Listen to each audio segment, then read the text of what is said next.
আসসালামু আলাইকুম রহমতুল্লাহ। আজকে ইনশাল্লাহ আমরা এন্ডোক্রাইন ফিজিওলজির প্রথম ক্লাসটা করব। এই ক্লাসে আমরা মূলত ইন্ট্রোডাকশন টু এন্ডোক্রাইনোলজি নিয়ে একটু আলোচনা করব। গাইডনে যেটা চ্যাপ্টার 75 এই চ্যাপ্টারটা, এবং জ্ঞানংয়ের চ্যাপ্টার 16 খুব সম্ভবত।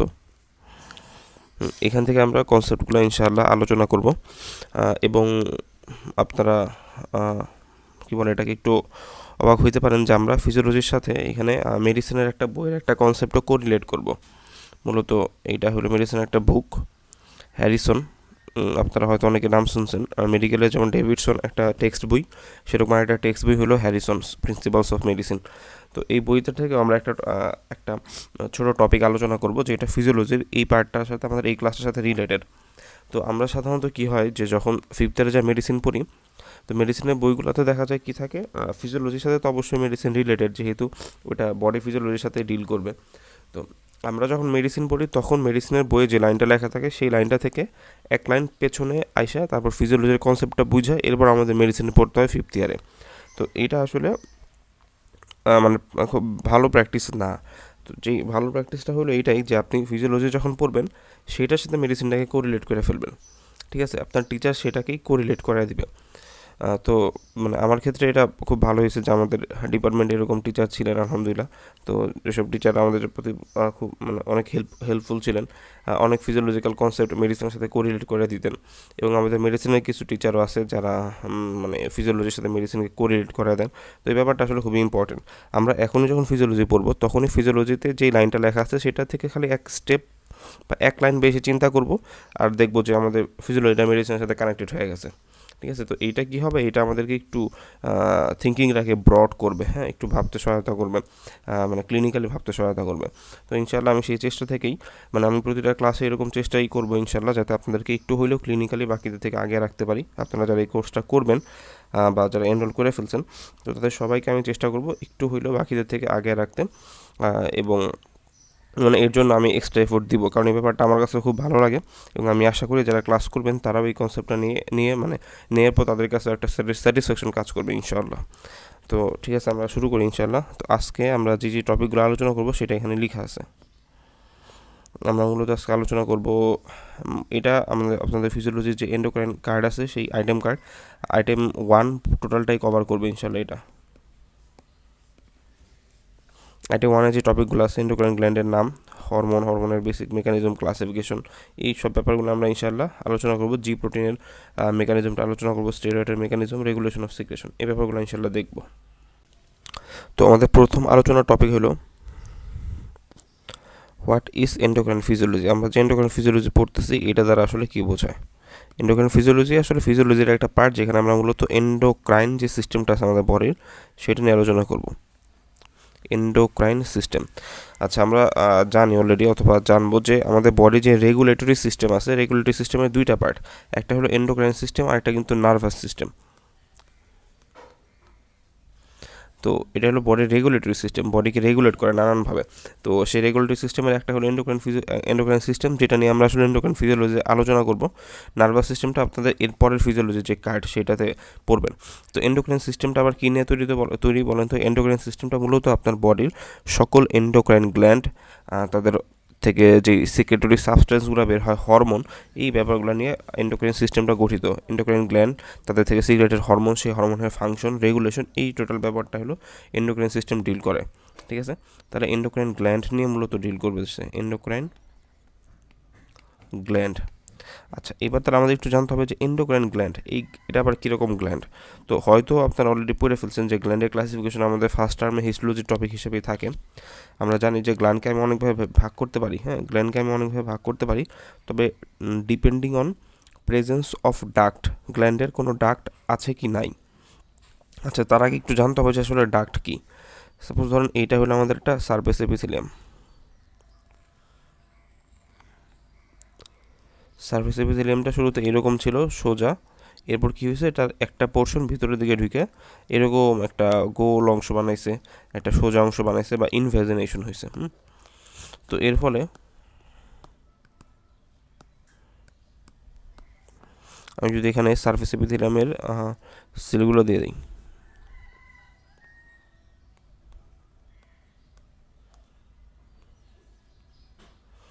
ধরেন এটা হলো আমাদের কলামনার সেল ধরে নিতে পারেন।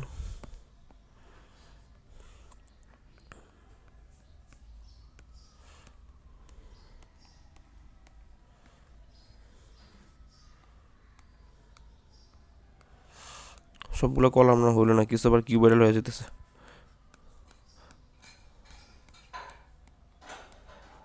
ওকে, তারপরে এদের মাঝখানে নিউক্লিয়াস আছে, সবগুলো সেলের মাঝে নিউক্লিয়াস।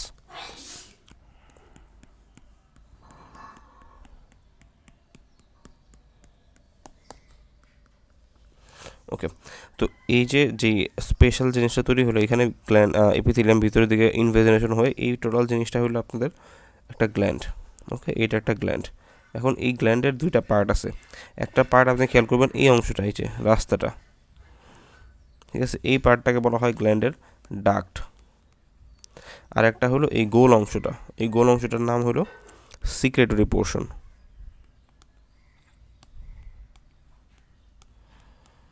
সিক্রেটরি পোর্শন, তো ডাক্ট আর সিক্রেটরি পোর্শন এই দুইটা পার্ট নিয়ে আমাদের গ্ল্যান্ড তৈরি হয়। গ্ল্যান্ডের কাজটা কী হয় দেখা যায়, গ্ল্যান্ডের ভিতরে এখানে গ্ল্যান্ডের সেলগুলোর ভিতরে কিছু কেমিক্যাল সাবস্টেন্স তৈরি থাকে এইখানে এই সেলগুলোর ভিতরে। হ্যাঁ, তো এই সেলগুলো থেকে সেই কেমিক্যাল সাবস্টেন্সগুলো নির্দিষ্ট স্টিমুলাই পাইলে এরপর তারা রিলিজ হয়ে তারা এইখানে এসে পড়ে, গ্ল্যান্ডের এই সিক্রেটরি পোর্শনের ভিতরে আসে, রিলিজ হয়।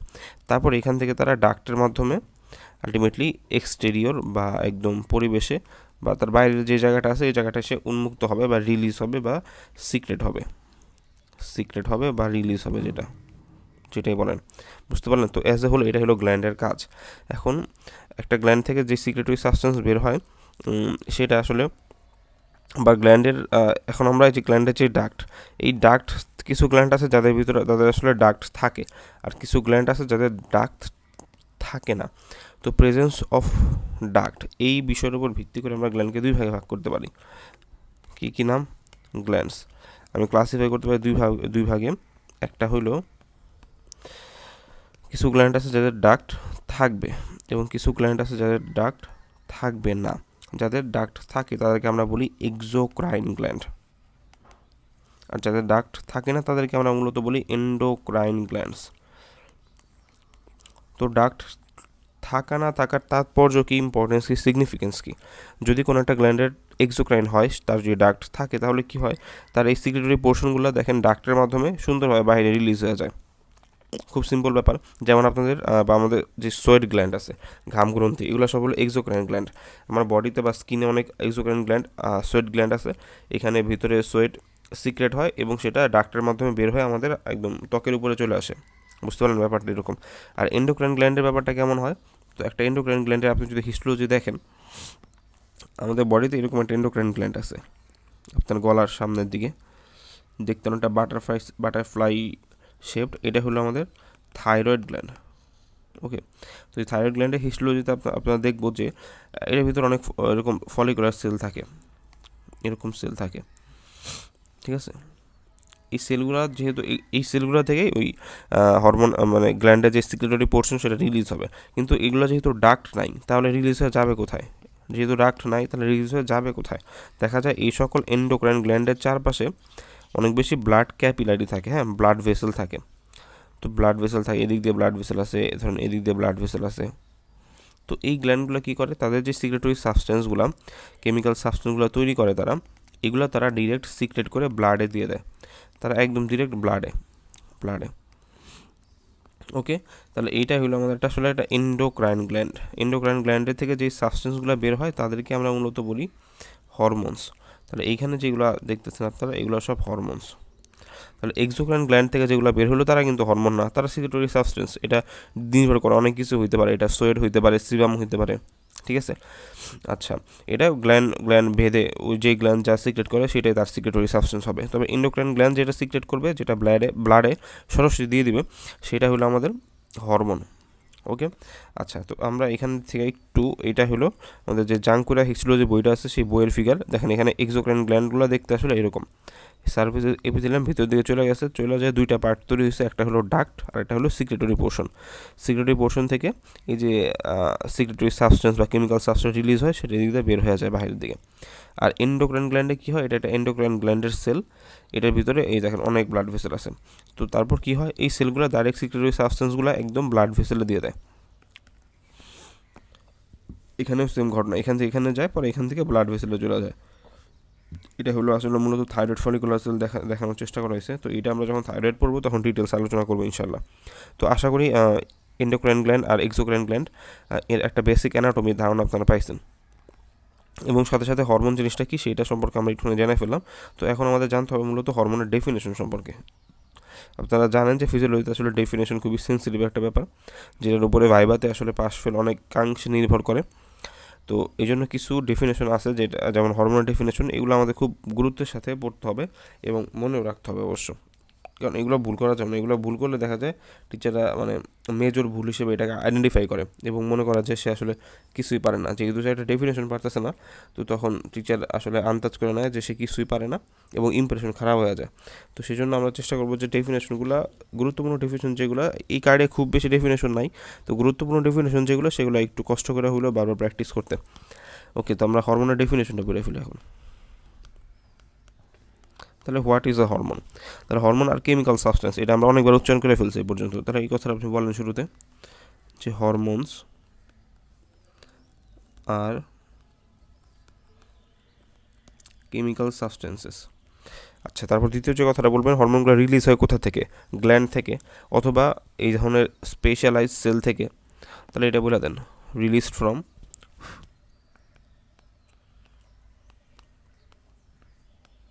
বা রিলিজড বাই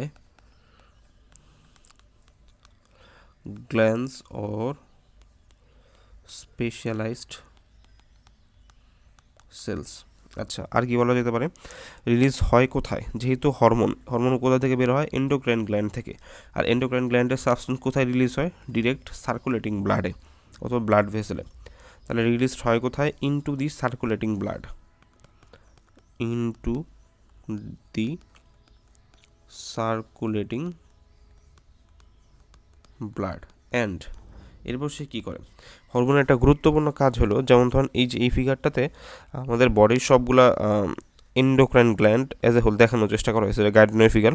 তো এখানে দেখানো হইতেছে যে এটা আমাদের একটা পিটুইটারি গ্ল্যান্ড, এখানে থাকে hypothalamus, pineal gland, thyroid gland, thymus, এদিকে প্যানক্রিয়াস আপনারা সবাই চিনেন, সুপ্রারেনাল গ্ল্যান্ড বা অ্যাড্রেনাল গ্ল্যান্ড, কিডনি, তারপর female gonad, ovary, male gonad, testis, এই সবগুলো আসলে আমাদের এন্ডোক্রাইন গ্ল্যান্ড হিসেবে ফাংশন করে।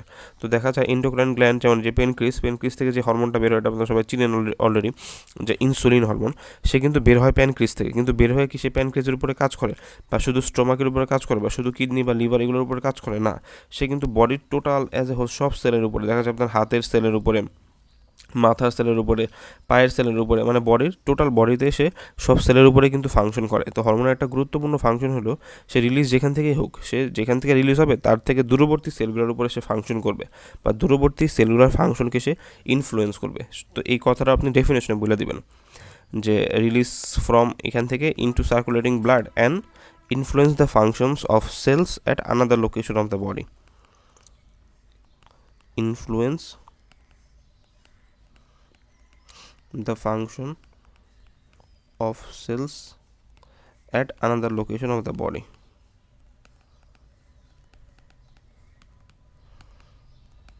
ঠিক আছে, তো আশা করি ক্লিয়ার। এই তো হরমোনের ডেফিনেশন আমাদের, আপনি এটা কয়েকবার পড়বেন ইনশাল্লাহ ক্লিয়ার হয়ে যাবে।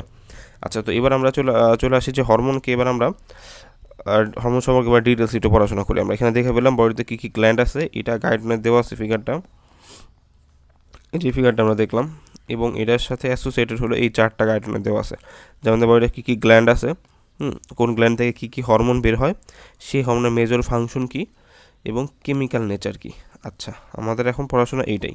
আমরা যে শুরুতে যে কথাটা বললাম যে হরমোনস আর কেমিক্যাল সাবস্টেন্স, এইখানে আসলে হরমোনের মূল পরিচয় রহিত আছে। হরমোন আর কেমিক্যাল সাবস্টেন্সেস, তো কেমিক্যালি হরমোন আসলে কোন ধরনের সাবস্টেন্স? কেমিক্যালি কি সে গ্লুকোজের মতো, নাকি প্রোটিনের মতো, মানে অ্যামাইনো অ্যাসিডের মতো, নাকি সে আসলে কোলেস্টেরল দ্বারা তৈরি স্টেরয়েডের মতো, নাকি আসলে কীরকম, নাকি সে অ্যালকোহলের মতো, নাকি অ্যালডিহাইডের মতো, নাকি সে অ্যালকিন এরকম, ঠিক আছে? তো তার কেমিক্যাল নেচারটার উপর ডিপেন্ড করে আমরা হরমোনকে কয়েকভাবে ক্লাসিফাই করতে পারি, ঠিক আছে? কীভাবে ক্লাসিফাই করতে পারি? যে classification of hormone according to chemical nature. তাহলে অ্যাকর্ডিং টু কেমিক্যাল নেচার,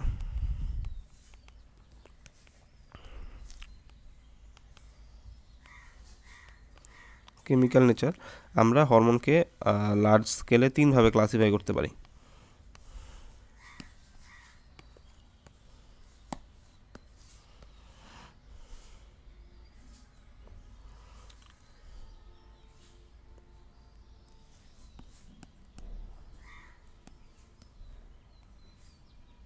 প্রথম যে ক্লাসিফিকেশন করব কেমিক্যাল নেচার, কিছু হরমোন আছে আমাদের বডিতে যেগুলো মূলত proteins and polypeptide in nature, ঠিক আছে? Proteins and polypeptide. পলিপেপটাইড মানে তো আসলে প্রোটিনই, মানে যেগুলোতে অ্যামাইনো অ্যাসিডের সংখ্যা মোর দেন 100 থাকে, এগুলো হলো পলিপেপটাইড। তাহলে প্রোটিন অ্যান্ড পলিপেপটাইড যারা আছে, এরকম কিছু হরমোন আছে আমাদের বডিতে যারা প্রোটিন ইন নেচার। প্রোটিন মানে কি? প্রোটিনের আপনারা বেসিক স্ট্রাকচার বায়োকেমিস্ট্রিতে পড়ছেন। প্রোটিন মানে হলো এটা একটা কেমিক্যাল সাবস্টেন্স যার একটা অ্যামাইনো এন থাকে, NH2N থাকে, এবং যার একটা COO- থাকে। তো এই ধরনের স্ট্রাকচারে যাদের থাকে তাদেরকে আমরা বলি প্রোটিন, তাই না? Biochemical structure. এরপর দ্বিতীয় একটা হরমোন আছে আমাদের যারা মূলত স্টেরয়েড ইন নেচার। তো স্টেরয়েড, ঠিক আছে? স্টেরয়েড মানে হলো এরা মূলত নেচার হলো কোলেস্টেরলের মতো, মানে কোলেস্টেরল দ্বারা তৈরি এগুলা। আর তৃতীয় একটা হরমোন আছে আমাদের, কিছু হরমোন আছে আর কি, এরা হলো ডিরাইভেটিভস অফ মানে অ্যামাইনো অ্যাসিড টাইরোসিন। আমাদের বডিতে টাইরোসিন নামে একটা অ্যামাইনো অ্যাসিড আছে। এই অ্যামাইনো অ্যাসিড থেকে দুইটা গ্ল্যান্ডের স্পেশাল কিছু হরমোন সিক্রেট হয়। তো এই হরমোনগুলো হলো এই কেমিক্যাল নেচার আন্ডারে পড়ে। এদেরকে আমরা একসাথে বলতেছি derivatives of amino acid tyrosine, ঠিক আছে? তো এখন এগুলা কিছু এক্সাম্পল আমাদের জানতে হবে। আমরা যখন টোটাল হরমোন মানে এন্ডোক্রাইন ফিজিওলজি পড়া হয়ে যাবে তখন এগুলোর এক্সাম্পল আপনারা নিজেরাই বানায় বলতে পারবেন, ঠিক আছে? কিন্তু আপাতত প্রথমের জন্য আমাদের এই এক্সাম্পলগুলো পড়ে ফেলতে হবে বা একটু দেখে রাখতে হবে। দেখেন এখানে দেওয়া আছে classification of hormone depending upon the chemical nature. Steroid hormone কী কী আছে আমাদের বডিতে, এগুলো আছে। প্রোটিন হরমোন কী কী আছে, এগুলো আছে। টাইরোসিন হরমোন কী কী আছে, মানে টাইরোসিন অ্যামাইনো অ্যাসিড ডেরিভেটিভস, এগুলো আছে। এর মধ্যে এই দুটো হরমোন হলো আমাদের মূলত থাইরয়েড গ্ল্যান্ডের হরমোন। এই যে এই দুইটা হলো আমাদের অ্যাড্রেনাল মেডুলারি হরমোন। অ্যাড্রেনাল গ্ল্যান্ডের যে মেডুলার পোর্শন আছে সেখান থেকে বের হয়। তারপর এইদিকে যেগুলো আছে অ্যালডোস্টেরন, কর্টিকোস্টেরন, এগুলো সব হলো অ্যাড্রেনাল কর্টেক্স,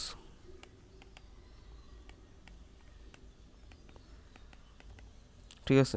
আচ্ছা, তো এগুলো আপনারা একটু জেনে রাখবেন যে স্টেরয়েড হরমোন কয়টা আছে, কয়টা নাম মনে রাখবেন। কমন কয়টার নাম টেস্টোস্টেরন আছে, এখানে এস্ট্রোজেন, প্রোজেস্টেরন আছে, মানে আমাদের যেই সেক্স হরমোনগুলো আছে। প্রোটিন হরমোন কী কী আছে, এখানে আপনাদের পরিচিত অনেকগুলো হরমোন আছে, যেমন ইনসুলিন, গ্লুকাগন, ক্যালসিটোনিন, অক্সিটোসিন, এই হরমোনগুলো আছে। আর টাইরোসিন ডিরাইভেটিভ কারা? থাইরয়েড হরমোন T3, T4, এবং অ্যাড্রেনাল মেডুলা থেকে যে এপিনেফ্রিন, নরএপিনেফ্রিন বা অ্যাড্রেনালিন, নরঅ্যাড্রেনালিন, এগুলা। ডোপামিনটা আসলে যদি টিচার জিজ্ঞেস করে যে আপনি টাইরোসিন ডিরাইভেটিভ হরমোনের নাম বলেন, তো আপনি এই চারটাই বলেন, ডোপামিনটা আগেই বলার দরকার নাই। টিচার যদি বলে যে আরও কিছু আছে কিনা, তখন ডোপামিন বলবেন। ওকে, তো এই হরমোনগুলো আছে আমাদের বডিতে, ঠিক আছে? তো আমরা জানলাম যে কেমিক্যাল আমি 3ভাবে ভাগ করতে পারি। এবার আমাদের এই কেমিক্যাল নেচারগুলো সম্পর্কে একটু ডিটেল জানতে হবে। এই কেমিক্যাল নেচারগুলোর উপরে আসলে হরমোনের সকল কিছু নির্ভর করতেছে। সে কীভাবে সিক্রেট হবে, সে কি বডিতে স্টোর থাকবে কি থাকবে না, সে তার ট্রান্সপোর্টেশনটা কেমন হবে, তার অ্যাকশনটা কেমন হবে, সব ডিপেন্ড করতেছে শুধুমাত্র এই কেমিক্যাল নেচারগুলোর উপরেই, ঠিক আছে? তো আমরা শুরুতে একটু প্রোটিন হরমোন সম্পর্কে জানি। প্রোটিন হরমোনে আমরা কী কী জানবো? সিনথেসিস জানবো, সিক্রেশন জানবো, যে আমরা শুরুতে লিখে রাখছিলাম যে সবগুলো ইন্ডিভিজুয়াল কেমিক্যাল নেচারের উপর ভিত্তি করে আমরা এখন এই ব্যাপারগুলো জানার চেষ্টা করব। সিনথেসিস হয় কীভাবে, সিক্রেশন হয় কীভাবে, এবং ট্রান্সপোর্ট হয় কীভাবে, এই তিনটা ব্যাপার এখন আমরা জানবো। যেমন প্রোটিন হরমোনগুলো সিনথেসিস হয় কীভাবে, প্রোটিন এবং পলিপেপটাইড হরমোনটা কীভাবে সিনথেসিস হয় বডিতে, এটা আমরা আগে জানি। তো এই যে এই ফিগারটা আপনাদের গাইডলাইনের ফিগার, এই ফিগারটা দেখে আমরা একটু জানার চেষ্টা করব যে how the protein hormones are synthesized in the body. Synthesis of protein hormone. আচ্ছা, তো প্রোটিন হরমোন যেহেতু সে প্রোটিন ইন নেচার, তাহলে আমাদের বডিতে যে প্রোটিনের কারখানা রাইবোজোম, সেই রাইবোজোম অ্যাটাচ অবস্থায় থাকে যখন এন্ডোপ্লাজমিক রেটিকুলামের সাথে, তাকে আমরা বলি রাফ এন্ডোপ্লাজমিক রেটিকুলাম। তো এই রাফ এন্ডোপ্লাজমিক রেটিকুলাম থেকে মূলত আমাদের প্রোটিন হরমোনগুলো সিনথেসিস শুরু হয়। তো রাফ এন্ডোপ্লাজমিক রেটিকুলাম কী করে, লার্জ কিছু প্রোটিন বানায়, অনেক বড় প্রোটিন বানায়, কিছু লার্জ প্রোটিন বানায়, যাদেরকে আমরা বলি প্রো হরমোনস। মানে সেটা হরমোনের আসলে অনেক আগের দশা, এটা কিন্তু টোটালি ইনঅ্যাক্টিভ। এটা কিন্তু একদম ইনঅ্যাক্টিভ, মানে এটা কোনো হরমোনাল অ্যাকশন নাই। তো এটা সে তৈরি হয় কোথায়, রাফ এন্ডোপ্লাজমিক রেটিকুলামে সে তৈরি হলো। এবার রাফ এন্ডোপ্লাজমিক রেটিকুলামের ভিতরে সে ক্লিভড হবে, ছোটো ছোটো টুকরায় ভাগ হবে, ভাগ হয়ে সে কিছু স্মলার প্রোটিন তৈরি করবে, এগুলাকে আমরা বলি হলো শুধুমাত্র প্রো হরমোনস। এই প্রো হরমোনসগুলো কিন্তু ইনঅ্যাক্টিভ অবস্থায় আছে, এটা কিন্তু এখনও অ্যাক্টিভ হয় নাই। এবার এই প্রো হরমোনগুলো কী হবে, এন্ডোপ্লাজমিক রেটিকুলাম থেকে বের হয়ে যাবে এবং ট্রান্সফার হবে গোলগি অ্যাপারেটাসে। তো এখানে প্রো হরমোন ছিল, সেটা প্রো হরমোনসে কনভার্ট হলো। এবার তারা যেখান দিয়ে বের হইতেছে, বের হয়ে সে যাবে এবার গোলজি অ্যাপারেটাসের ভিতরে। এবার সে কই যাবে, ট্রান্সফার্ড টু গোলজি অ্যাপারেটাসে যাওয়ার পর সে সেখানে প্যাকেজিং হবে এবং সেখানে আবার ক্লিভেজ হবে, আবার ক্লিভ হয়ে সে আরও ছোটো ছোটো প্রোটিনে বা ছোটো ছোটো প্রোটিনের টুকরায় পরিণত হবে, যেটাকে আমরা আসলে পরবর্তীতে বলবো একদম আমাদের অ্যাক্টিভ হরমোন। এরপর সে আবার ক্লিভড হবে এবং শেষে সে অ্যাক্টিভ হরমোনে কনভার্ট হয়ে সে সিক্রেটরি ভেসিকুলার ভিতরে স্টোর থাকবে, সিক্রেটরি ভেসিকুলার ভিতরে সে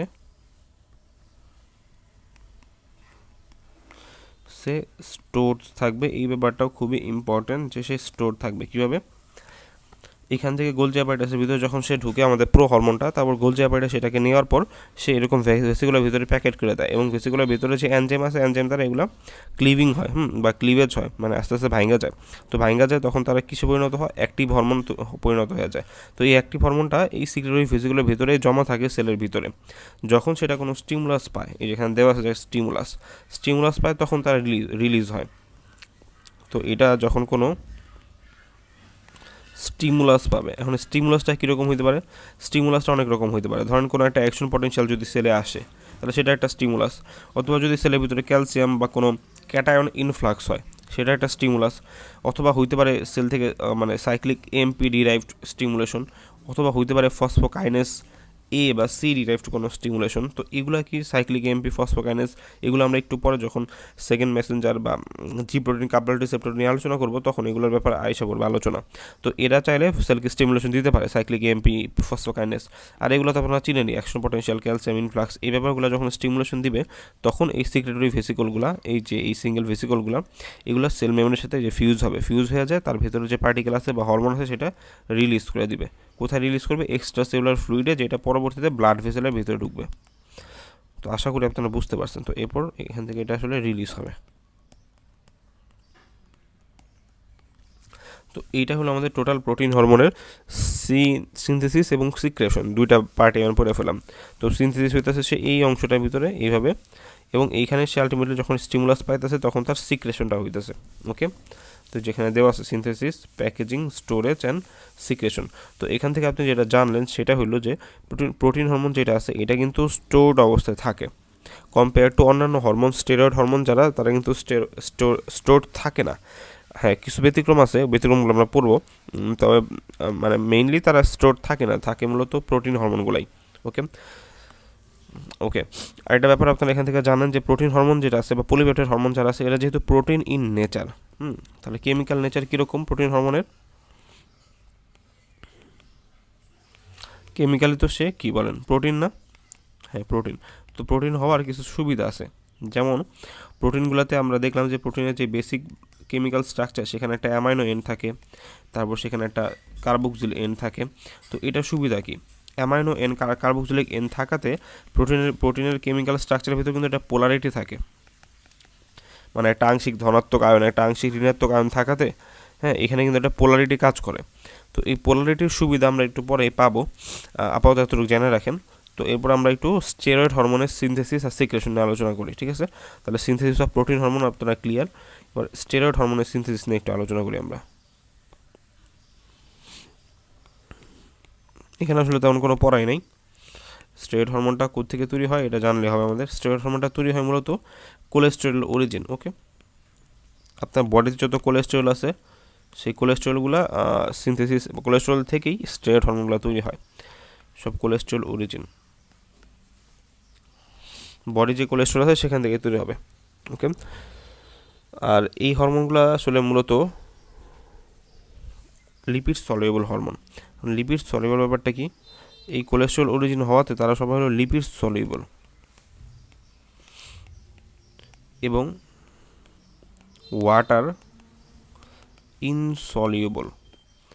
এই টোটাল ব্যাপারটা আমাদের এই ক্লাসের বাকি পার্টগুলোতে হেল্প করবে, ঠিক আছে? এটার উপর ডিপেন্ড করবে হরমোনটার ট্রান্সপোর্ট, হরমোনটার অ্যাকশন, এই টোটাল জিনিসটা এটার উপরে দাঁড়ায় আছে। তো আমরা আসলে সিনথেসিসটা বুঝছি। Synthesis of amino acid tyrosine নিয়ে আমরা এখন ডিটেলে আলোচনাই করবো না, কারণ যখন আমরা টাইরোসিন নিয়ে ইন্ডিভিজুয়ালি পড়বো, থাইরয়েড হরমোন, তারপর অ্যাড্রেনাল মেডুলারি হরমোন, তখন ওইটা নিয়ে আলোচনা করবো। তারপর তো আমরা এই দুইটারই সিনথেসিস নিয়ে আলোচনা করলাম। তো স্টেরয়েড হরমোনগুলো তৈরি হয় কোথেকে? আমাদের বডির কোলেস্টেরল থেকে। এবং এই হরমোনগুলো যেহেতু কোলেস্টেরল অরিজিন, তাই এরা হলো লিপিডের ভিতরে সলিউবল। লিপিডের ভিতরে সলিউবল থেকে লিপিডের সাথে সে মিক্স হতে পারে বা লিপিডে ডিজলভ হতে পারে, কিন্তু ওয়াটারের সাথে সে মিক্স হতে পারে না। এটা খুবই স্বাভাবিক ব্যাপার। আপনারা জানেন যে আপনি যদি পানির ভিতরে তেল ছেড়ে দেন, তেল তো আসলে লিপিড, তো সেটা কিন্তু পানিতে ফ্লোট করে, তাই না? ভাসে না উপরের দিকে, ভাসমান অবস্থা থাকে, সেটা তো পানির সাথে মিশে যায় না। তো এই ব্যাপারটা বডিতেও হয়।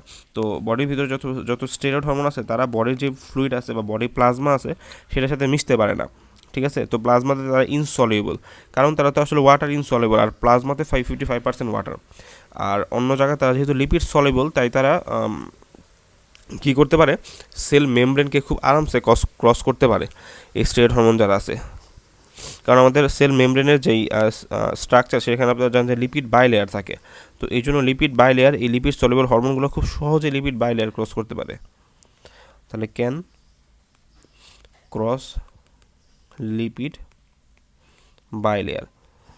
আর ওয়াটার ইনসলিউবল হলে কি হয়? সেটা হলো আমাদের প্লাজমাতে ডিজলভ হতে পারে না, প্লাজমাতে ডিজলভ হইতে পারে না, ঠিক আছে? ওকে, তো আমরা সিনথেসিস আর সিক্রেশন একটু আলোচনা করলাম। এই স্টেরয়েড হরমোনগুলো সিক্রেশন হয় সেমভাবেই, স্টিমুলেশন যখন পায় তখন সে বের হয়ে যায়, ঠিক আছে? আচ্ছা, তো স্টিমুলেশন পাওয়ার পর তারা বের হয়ে যায়, বের হওয়ার পর তারা বডিতে বা ব্লাডের ভিতরে ট্রান্সপোর্ট হয়, ব্লাডের ভিতরে সে তারা থাকে। তো এবার আমাদের একটু ট্রান্সপোর্ট নিয়ে আলোচনা করতে। তো ট্রান্সপোর্ট অফ হরমোনস, কীভাবে ট্রান্সপোর্ট হয়?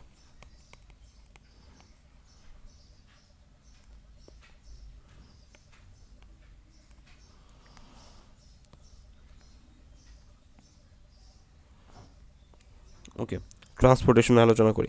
তাহলে আমরা দেখলাম যে ধরেন এটা হলো আমাদের একটা ব্লাড ভেসেল।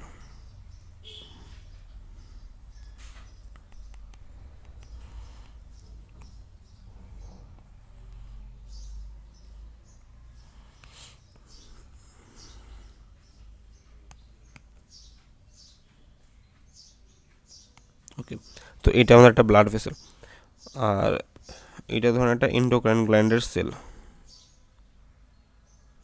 ব্লাড ভেসেলের খুব কাছাকাছি আছে একটা সেল, সেলের নিউক্লিয়াস, আর এই সেলের ভিতরে কিছু হরমোন আছে। তো এই হরমোনটা এখান থেকে ধরেন রিলিজ হলো। তাহলে আমি বললাম যে এই যে কমলা কালার যেটা, এটাকে আপনি ধরেন স্টেরয়েড হরমোন। আমরা বোঝার সুবিধার্থে ভাবলাম যে এটা হলো স্টেরয়েড হরমোন। আর এদিকে একটা হরমোন আপনাকে এঁকে দিই আমি এখানে, ধরেন এটা হলো আমাদের বডির কোনো একটা প্রোটিন হরমোন, ইনসুলিন তো ভাবতে পারেন। আর স্টেরয়েড হরমোনটাকে আপনি টেস্টোস্টেরন বা এস্ট্রোজেন, প্রোজেস্টেরন ধরতে পারেন, অ্যালডোস্টেরন ধরতে পারেন। আচ্ছা, আপাতত এতটুকু থাক যে এটা হলো স্টেরয়েড হরমোন আর এটা হলো প্রোটিন হরমোন। তো হরমোনগুলো প্রথমে ব্লাডে আসবে, হ্যাঁ, তারা সিক্রেশন হলো, সিক্রেটেড হয়ে কোনো একটা স্টিমুলাস এখানে সেল থেকে সিক্রেট হয়ে তারা ব্লাডে আসলো।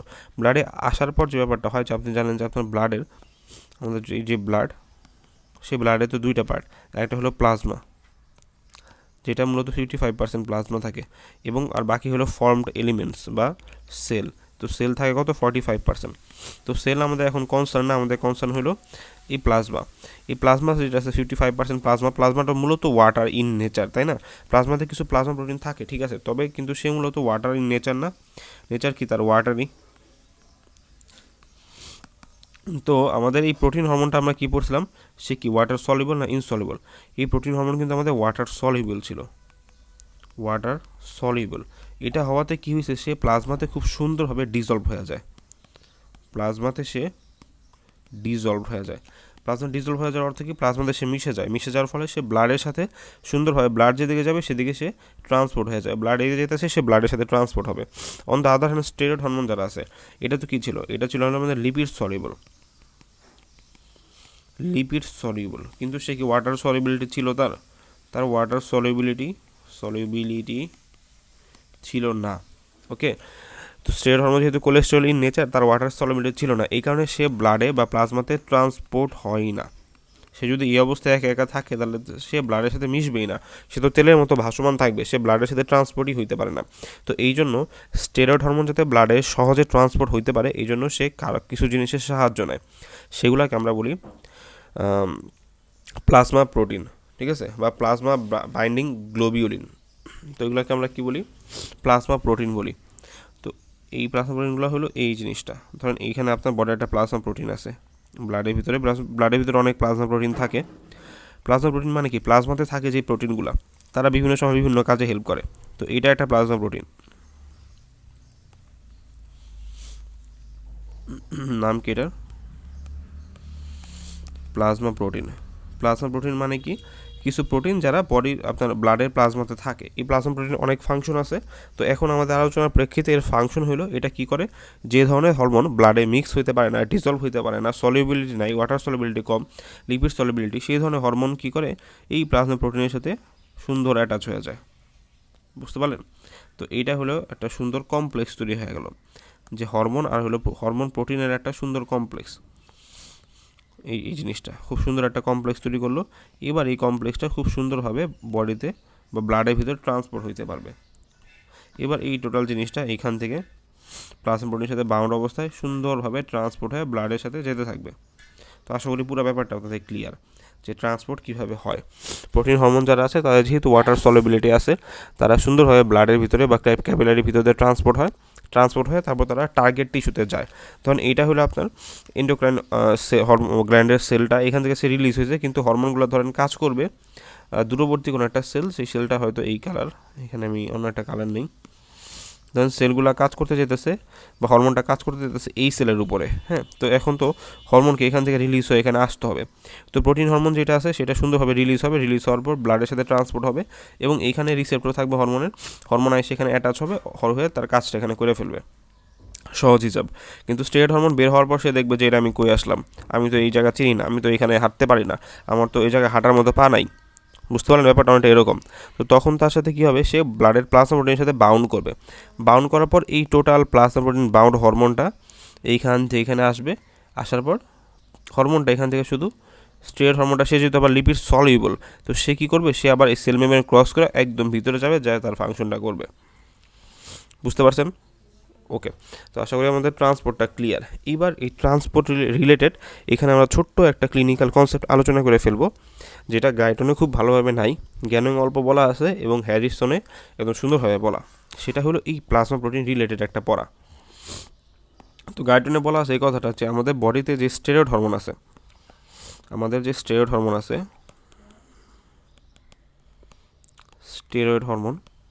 তাহলে স্টেরয়েড হরমোন আমরা দেখলাম যে ব্লাডে কী অবস্থায় থাকে, ব্লাডে সে প্লাজমা প্রোটিন বাউন্ড অবস্থা থাকে, প্লাজমা প্রোটিনের সাথে যুক্ত থাকে।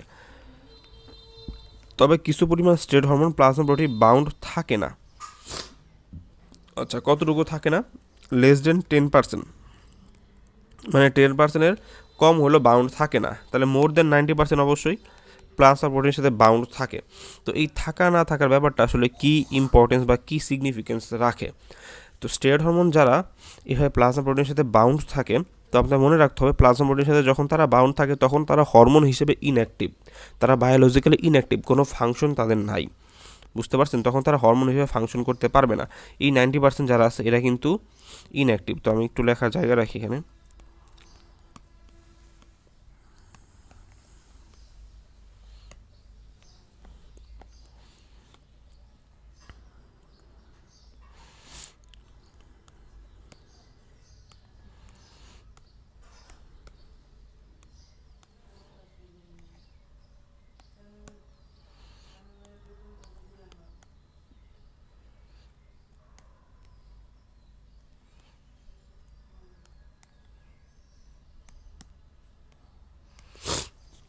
সরি। তো প্লাজমা প্রোটিনের সাথে বাউন্ড অবস্থায় যারা থাকে সেটা হলো 90%-এর অ্যাভব। তো এই হরমোনটাকে আমি বলি প্লাজমা প্রোটিন বাউন্ড হরমোন আমরা বলি। আর যেটা বাউন্ড অবস্থায় থাকে না এদেরকে আমরা বলি ফ্রি হরমোন। এটাকে আমরা বলি ফ্রি ফ্রি হরমোন। তো এটার নাম হলো ফ্রি হরমোন আর ওইটার নাম হলো প্লাজমা প্রোটিন বাউন্ড হরমোন। তো এই ফ্রি হরমোনের মানে পরিমাণ আমাদের বডিতে লেস দ্যান 10%, ঠিক আছে। বাকি সব স্টেরয়েড হরমোন মূলত মোর দ্যান 90% প্লাজমা প্রোটিনের সাথে বাউন্ড থাকে। তো বাউন্ড থাকলে কি হয়? বাউন্ড থাকলে কিন্তু সে বায়োলজিক্যালি ইনঅ্যাক্টিভ হয়। সে হলো বায়োলজিক্যালি ইনঅ্যাক্টিভ। বায়োলজিক্যাল ইনঅ্যাক্টিভ মানে কি? সে কোনো ফাংশন এক্সার্ট করতে পারবে না, কোনো কাজ করতে পারবে না, ঠিক আছে। সে জাস্ট ফ্লোটিং অবস্থায় থাকে। আর এই ফ্রি হরমোন যেটা আছে তারা হলো biologically active. Biologically active biologically active biologically active মানে কি? এই ফ্রি হরমোনটা মানে ফ্রি হরমোন কখন বলে? এই যে স্টেরয়েড হরমোনটা ধরেন এর সাথে বাউন্ড অবস্থায় এখানে যাবে, যার পর সে কিন্তু এখান থেকে ছুটে যাবে, ছুটে সে ফ্রি হয়ে যাবে। ফ্রি হয়ে এরপর সে সেলের ভিতরে ঢুকবে, ফ্রি হওয়ার পর এরপর সে সেলের ভিতরে ঢুকবে। তাহলে যখন সে বাউন্ড ছিল তখন কি সে সেলের ভিতরে যাইতে পারছে? যেতে পারে নাই। এই কারণে আমরা তাকে বলতেছি না, তাকে মানে ফ্রি হরমোন বলি না, তাকে বলি ইনঅ্যাক্টিভ হরমোন বা প্লাজমা প্রোটিন বাউন্ড হরমোন। তো বাউন্ড অবস্থায় সে সেলের ভিতরে ঢুকতে পারে না এবং বাউন্ড অবস্থায় একটা কাজ হয়, বাউন্ড অবস্থায় সে কিডনি দিয়ে এক্সক্রিট পর্যন্ত হইতে পারে না। কিডনির যে গ্লোমেরুলাস আছে আমরা জানি, আপনার রেনাল ফিজিওলজিতে পড়ছেন, যে গ্লোমেরুলাস দিয়ে আমাদের ফিল্ট্রেশন হয় ব্লাড। তো গ্লোমেরুলাসের ভিতর দিয়ে আমাদের এই প্লাজমা প্রোটিন ফিল্ট্রেশন হয় না। তো এর ফলে কি হয়? এই যে মোর দেন 90% যে plasma protein bound steroid hormone আছে এরা কিন্তু কিডনিতে ফিল্টার্ড হয় না। তো ডাজেন্ট ফিল্টার ইন কিডনি। এর ফলে কি হয়? যেহেতু কিডনিতে ফিল্টার হয় না, এই কারণে এই হরমোনগুলোর হাফ লাইফ অনেক বেশি হয়, হাফ লাইফ হয় অনেক বেশি, হ্যাঁ অনেক বেশি। দেখা যায় কিছু হরমোন এই প্লাজমাটি বাউন্ড অবস্থায় আপনার বডিতে হয়তো 3 দিন 4 দিন 5 দিন ইভেন মাস ধরেও থাকতে পারে। On the other hand biologically active hormone যারা আছে এটা তো যেহেতু বায়োলজিক্যালি অ্যাক্টিভ, তো এটা কী হবে? দেন এটা ফ্রি হরমোন, এটা বায়োলজিক্যালি অ্যাক্টিভ, এটা যখন ফ্রি অবস্থায় থাকবে তখন তো সে আর ব্লাডে যেতে পারবে না, তো সে ঢাস করে সেলের ভিতরে ঢুকে পড়বে। বুঝতে পারলেন ব্যাপারটা? তো এই হরমোনটা তাহলে বায়োলজিক্যালি অ্যাক্টিভ থাকাতে সে কিন্তু মানে তার হাফ লাইফ কম হবে। সে যেহেতু দ্রুত অ্যাকশন করে ফেলবে, তো তার তো বেশিক্ষণ সে ব্লাডে থাকবে না। তো বেশিক্ষণ ব্লাডে না থাকলে তো তার হাফ লাইফ কী হবে? অনেক কম থাকবে। তার হাফ লাইফ হয়তো উইদিন সেকেন্ডস টু মিনিটস। ওকে, তো এই হলো একটা ব্যাপার। আচ্ছা, তো এখান থেকে এবার আমরা একটা কনসেপ্টে জাম্প করব। সেটা হলো আমাদের এই যে হ্যারিসনের একটা কথা বলা আছে। দেখেন হ্যারিসনে কি বলছে যে দিস ইন্টারেকশন দ্বারা এটা বুঝতেছে হলো যে হরমোন স্টেরয়েড হরমোন যে প্লাজমা প্রোটিনের সাথে বাউন্ড অবস্থায় থাকে সেই ইন্টারেকশনটা এটা কি করে? প্রোভাইড করে হরমোন রিজার্ভার।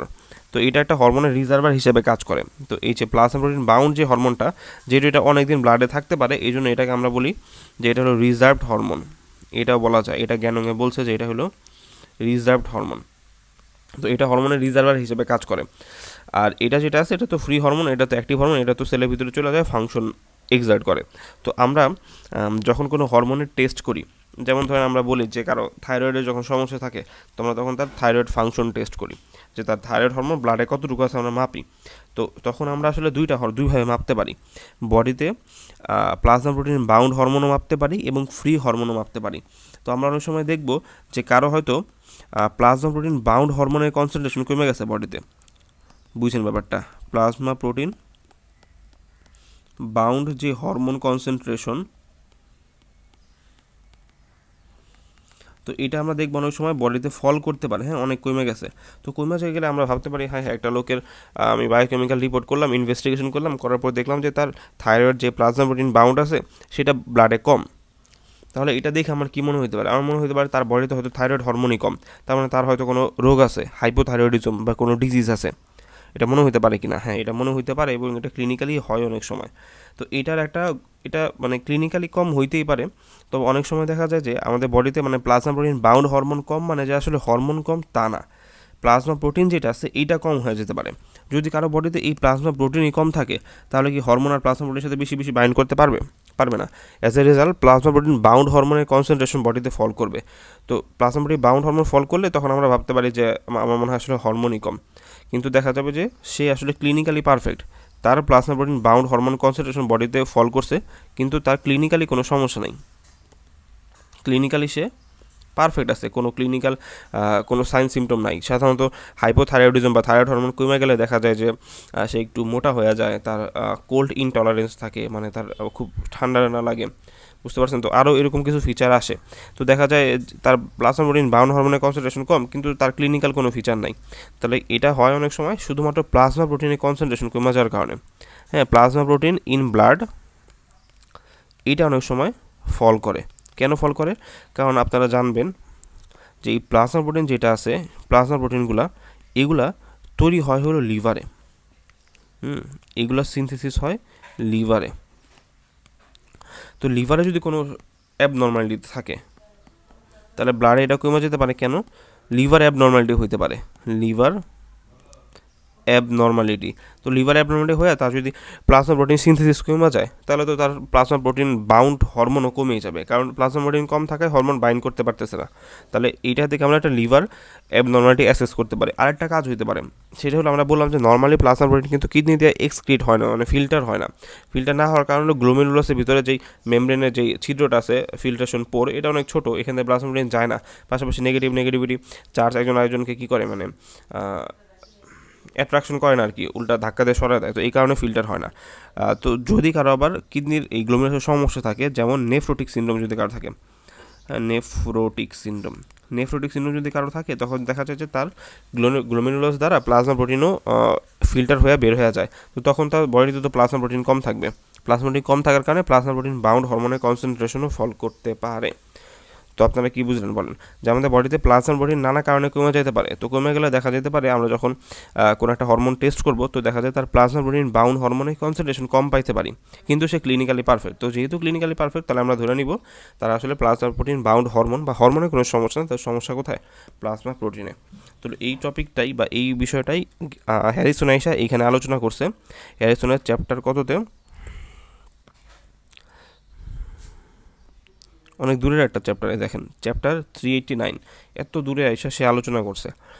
তবে দেখা যায় মেডিসিনে যা যখন আমরা এটা পড়বো, তো এটা পড়তে যা আবার সেই ফিজিওলজির পড়া আমাদের ভাবতে হবে। তার চেয়ে আমি জাস্ট ফিজিওলজি থেকে এক লাইন আগে যা মেডিসিনের এই টপিকটা এখনই দেখে ফেললাম। তো এখানে কি বলছে?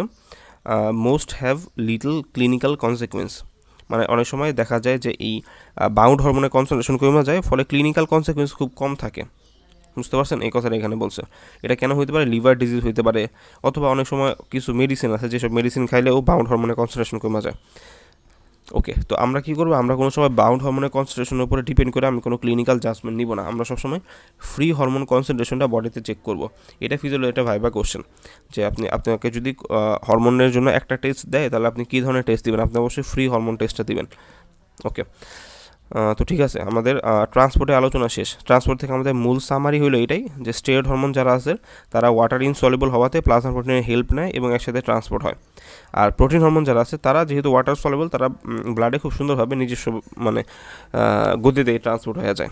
ঠিক আছে, তো এখন আমাদের আলোচনার বিষয় হলো mechanism of action of hormones. তো আমরা নেক্সট এখন এই জিনিসটা নিয়ে একটু আলোচনা করবো ইনশাআল্লাহ। একটু দেখে আসি আমাদের যে টপিকগুলো ছিল আলোচনার। হ্যাঁ, আমরা এগুলো সব আলোচনা করে ফেলছি ক্লাসিফিকেশন পর্যন্ত। এরপর আমরা জাস্ট মেকানিজম অফ অ্যাকশন নিয়ে আলোচনা করব। আচ্ছা ঠিক আছে, তো আমরা এখন তাহলে mechanism of action of hormones দেখি।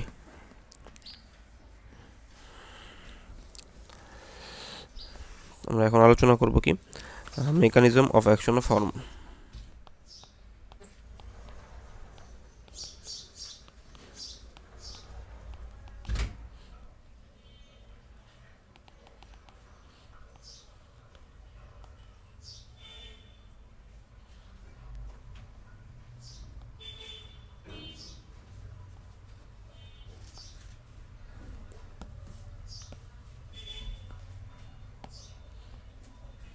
ঠিক আছে, তাহলে আমরা শুরুতেই আলোচনা করছিলাম কোন পর্যন্ত আমরা ছিলাম, যে আমাদের একটা ধরেন এটা একটা ব্লাড ভেসেল,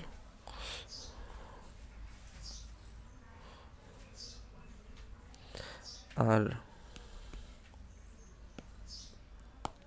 এটা একটা এন্ডোক্রাইন গ্ল্যান্ডের সেল, আর এইটা আমাদের টার্গেট সেল।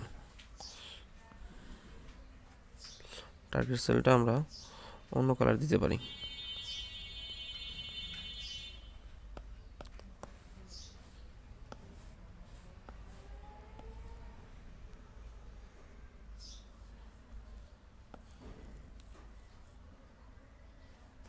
এটা কেমন হয়ে গেল?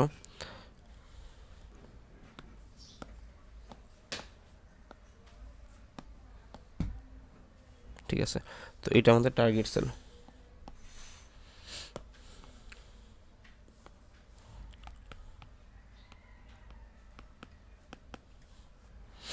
তো আমরা ধরলাম যে এখানে আমাদের এই এন্ডোক্রাইন গ্ল্যান্ডটা থেকে, এটা একটা আমাদের endocrine cell, endocrine glandular cell. তো এখান থেকে আমাদের হরমোন রিলিজ হয়েছে। তো আমরা ধরলাম যে দুইটা সেল থেকে দুই টাইপের হরমোন বের হয়েছে। হ্যাঁ, ধরেন এইটা হলো একটা, এখান থেকে বের হয় স্টেরয়েড হরমোন। আচ্ছা, এর আগে আমরা স্টেরয়েড কী কালার দিয়েছিলাম? স্টেরয়েড ছিল আমাদের কমলা কালার। তো এটা একটা স্টেরয়েড হরমোন। আর প্রোটিন হরমোনটা কী কালার ছিল?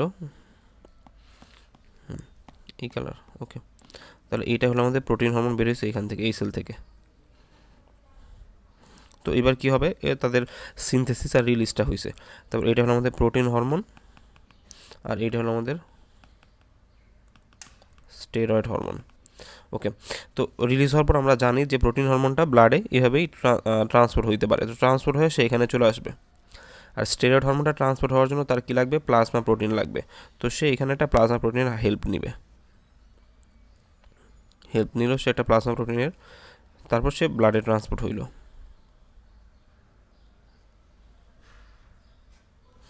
ঠিক আছে, এরপর সে এখান থেকে ট্রান্সপোর্ট হয়ে আলটিমেটলি এই জায়গায় আসলো। তো এরপর কি হবে? এরপর এই হরমোনগুলোকে অ্যাকশন করতে হলে এই সেলটার উপর আসতে হবে। এই সেলটার ভিতরে হয়তো ঢুকতে পারলে ঢুকবে, অথবা সেলের বাইরে থাকবে। এখন কে এই সেলের ভিতরে ঢুকতে পারবে আর কে ঢুকতে পারবে না, এইটা আপনারা অলরেডি জানেন। কেন? কারণ আপনারা জানেন যে আপনাদের যেই সেলটা আছে, এটা কি সেল মেমব্রেন, যেটা এটা একটা লিপিড বাইলেয়ার না? হ্যাঁ, সেল মেমব্রেনটা হলো একটা লিপিড বাইলেয়ার। এখানে সেল মেমব্রেনটা হলো লিপিড বাইলেয়ার, মানে ফসফোলিপিড বাইলেয়ার। এখানে এরকম ফসফেট হেড থাকে, তার না, আর এরকম লিপিড টেল থাকে। যাই হোক, মূলত এটা হলো আমাদের একটা লিপিড লেয়ার। ঠিক আছে, লিপিড লেয়ার। তো আমাদের এই যে স্টেরয়েড হরমোন আর প্রোটিন হরমোনের ভিতরে, প্রোটিন হরমোনটা কী ছিল? সে ওয়াটার সলিউবল ছিল, ওয়াটার সলিউবল ছিল। এই কারণে সুবিধা কী ছিল? ব্লাডে সুন্দরভাবে ট্রান্সপোর্ট হইতো। এদিকে স্টেরয়েড হরমোন যেটা ছিল, এটা আবার ওয়াটার ইনসলিউবল ছিল, এই জন্য তার প্লাজমা প্রোটিনের হেল্প নিয়ে ট্রান্সপোর্ট হইতে হয়েছে। কিন্তু এইবার স্টেরয়েড হরমোন একটা সুবিধা পাওয়া যাবে, কারণ সে হলো আবার লিপিড সলিউবল, তাই না? সে কিন্তু লিপিড সলিউবল। এদিকে প্রোটিন হরমোন কিন্তু আবার লিপিড সলিউবল না, সে কিন্তু লিপিড ইনসলিউবল। তো এর ফলে স্টেরয়েড হরমোন যেটা আছে, সেটা এখানে আসার পর কী হবে? তার প্লাজমা প্রোটিন থেকে আলাদা হয়ে যাবে। আলাদা হয়ে সে যেহেতু লিপিড সলিউবল, সে সুন্দরভাবে এই লিপিডের ভিতর দিয়ে ভিতরে ঢুকে যাবে। ঘটনা কি বুঝতে পারছেন? তাহলে সে ছিল এখানে, কিন্তু সে একদম সুন্দর মতো এখান দিয়ে আসবে। আসার পর সে একদম সেলের ভিতরে চলে যেতে পারবে, কারণ তার লিপিড সলিবিলিটি আছে। On the other hand protein hormone যেটা আছে, সে চাইলেও এখানে আইসা সেলের ভিতরে ঢুকতে পারবে না, কারণ তার লিপিড সলিবিলিটি নাই। তো ঠিক আছে, তো এবার আমরা তো পড়তে যেতেছি আসলে মেকানিজম অফ অ্যাকশন, মানে সে কাজ কিভাবে করে। তো হরমোনের কাজ করতে হলে তাকে অবশ্যই রিসেপ্টরের সাথে বাইন্ড হইতে হবে। হ্যাঁ, কিসের সাথে বাইন্ড হতে হবে? They must have to be bind with receptor. তাহলে তারা রিসেপ্টরের সাথে বাইন্ড হইতে হবে, must have to bind with receptor.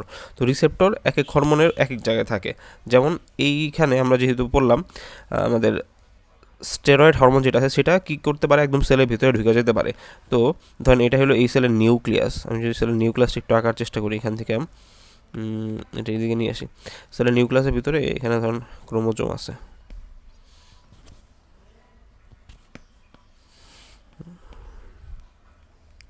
ওকে। তো স্টেরয়েড হরমোন যেহেতু সেলের ভিতরে ঢুকতে পারে, তো সে কী করে, সেলের ভিতরে ঢোকার পর সাইটোপ্লাজমে তার জন্য রিসেপ্টর রাখা থাকে, সে সাইটোপ্লাজমিক রিসেপ্টরের সাথে বাইন্ড করবে। তো এইটা ধরেন একটা রিসেপ্টর, নাম কি, এটা সাইটোপ্লাজমিক রিসেপ্টর। এরপর সে রিসেপ্টরে বাইন্ড করার পর হরমোন রিসেপ্টর কমপ্লেক্স তৈরি হয়ে যাবে, তারপর সে তার অ্যাকশনটা করবে। কীভাবে অ্যাকশন করবে বিস্তারিত আমরা পরে দেখতে, সমস্যা নেই।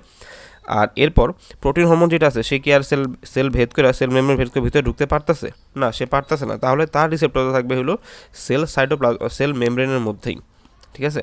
তাহলে তার রিসেপ্টর দেখা যাবে যে সেল মেমব্রেনের ভিতরে আমরা কিছু রিসেপ্টর পাবো, সেল মেমব্রেন এই জায়গাটার ভিতরে কিছু রিসেপ্টর রাখা থাকবে তার জন্য। তখন এখানে একটা রিসেপ্টর রাখা আছে, এই রিসেপ্টর এসে সে আলটিমেটলি বাইন্ড করবে, হ্যাঁ। তো সে এখানে প্রোটিন হরমোনটা এখানে আসবে, আইসা সে এইখানে বাইন্ড করবে, বাইন্ড করার পর এখানে হরমোন রিসেপ্টর কমপ্লেক্স হবে, মানে এই জিনিসটা এখান থেকে এখানে চলে আসবে, ঠিক আছে। তারপর সে বাইন্ড করলে রিসেপ্টরটা অ্যাক্টিভেট হবে। তো রিসেপ্টরটা যখন অ্যাক্টিভেট হবে তখন সে ভিতরে কিছু ফাংশন করবে। এখন যেহেতু সে সেলের বাইরে আছে, তাহলে তার রিসেপ্টর অ্যাক্টিভেশন হওয়ার পর ভিতরে আরও কত কিছু জিনিস, মানে আরও কয়েকটা জিনিস বা আরও কয়েকটা কী বলা হয়, রিয়াকশন ভিতরে হবে, যার ফলে আলটিমেটলি সেল একটা ফাংশন করবে। তো সে যেহেতু সেলের বাইরে আছে, সেলের বাইরের থেকে সেলের ভিতরে তার যদি কোনো ফাংশন করতে হয়, তাহলে সেলের ভিতরেও তার কিছু জিনিস অ্যাক্টিভেশন করতে হবে। আর ওই জিনিসটাকে আমরা আসলে বলি, বা ওই জিনিসগুলোকে আমরা আসলে বলি সেকেন্ড মেসেঞ্জার। তো সে কী করবে, এই রিসেপ্টরটা সেলের ভিতরে ঢোকার পর আমরা যদি একটু জায়গা বের করি এখানে, এই জিনিসটাকে এদিকে নিয়ে আসি, সে এবার সেলের ভিতরে যাবে, যাওয়ার পর সেলের ভিতরে সে সেকেন্ড মেসেঞ্জার সিস্টেমকে অ্যাক্টিভেট করবে। সে তো সেলের ভিতরে যেতে পারবে না, মানে সে রিসেপ্টরের সাথে বাইন্ড করবে বাহিরে, কিন্তু সেলের ভিতরে এর ফলে সেকেন্ড মেসেঞ্জার অ্যাক্টিভেট হবে, এবং আলটিমেটলি তখন সেই হরমোনের ফাংশনটা আমরা পাবো বডিতে বা ওই সেলের ভিতরে। বুঝতে পারলেন? তো আমরা আসেন আগে এই রিসেপ্টরের মেকানিজমটা বিস্তারিত পড়ি, ঠিক আছে। কোন রিসেপ্টরের, এই যে প্রোটিন হরমোনের রিসেপ্টর যেগুলো আছে, সেই রিসেপ্টর মেকানিজমটা একটু বিস্তারিত আলোচনা করার চেষ্টা করি। ওকে, তাহলে আমরা দুই টাইপের রিসেপ্টর পাইলাম, মানে অ্যাকর্ডিং টু দেয়ার ডিস্ট্রিবিউশন, কোথায় আছে, মানে according to their side of location. কিছু রিসেপ্টর আছে যাদেরকে আমরা বলবো সেল মেমব্রেন রিসেপ্টর, কিছু রিসেপ্টর আছে যাদেরকে আমরা বলবো সাইটোপ্লাজমিক রিসেপ্টর। এছাড়াও কিছু রিসেপ্টর আছে যাদেরকে আমরা বলবো নিউক্লিয়ার রিসেপ্টর, এরা নিউক্লিয়াসের ভিতরে থাকে। ধরুন এটা হলো নিউক্লিয়াসের ভিতরে এইখানে একটা রিসেপ্টর বসে আছে, বুঝতে পারলেন? তো এটার নাম হলো নিউক্লিয়ার রিসেপ্টর। এটার নাম কি? Nuclear receptor. তো এই রিসেপ্টরের সাথে আমাদের আবার কিছু হরমোন বাইন্ড করে, তারা হলো আসলে মূলত থাইরয়েড হরমোন। থাইরয়েড হরমোনগুলো একদম এই নিউক্লিয়ার রিসেপ্টরের সাথে সরাসরি বাইন্ড করে। তো আমি ধরেন এইটা হলো আমাদের থাইরয়েড হরমোন,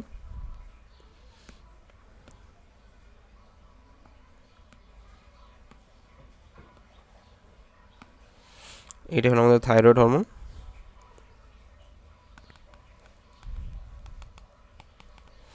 তো সে কী করবে, এইখান থেকে সুন্দর মতো সেলের ভিতরে প্রবেশ করে একদম নিউক্লিয়াসে ঢুকে যাবে, তারপর নিউক্লিয়াসের রিসেপ্টরের সাথে বাইন্ড করে এরপর সে ফাংশনগুলো করবে। সবগুলো হরমোনে কীভাবে ফাংশন করে এটা আমরা বিস্তারিত এখন একটা আলোচনা করবো ওয়ান বাই ওয়ান।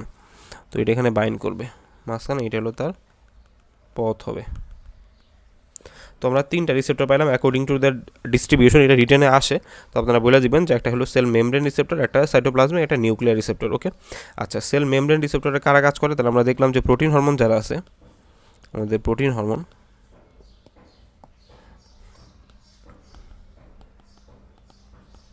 তাদের রিসেপ্টরগুলো কোথায় থাকে? তাদের রিসেপ্টর থাকে হলো সেল সারফেসে অথবা সেল মেমব্রেনে।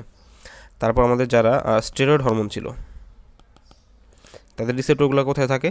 তাদের রিসেপ্টর থাকে সেল সাইটোপ্লাজমে।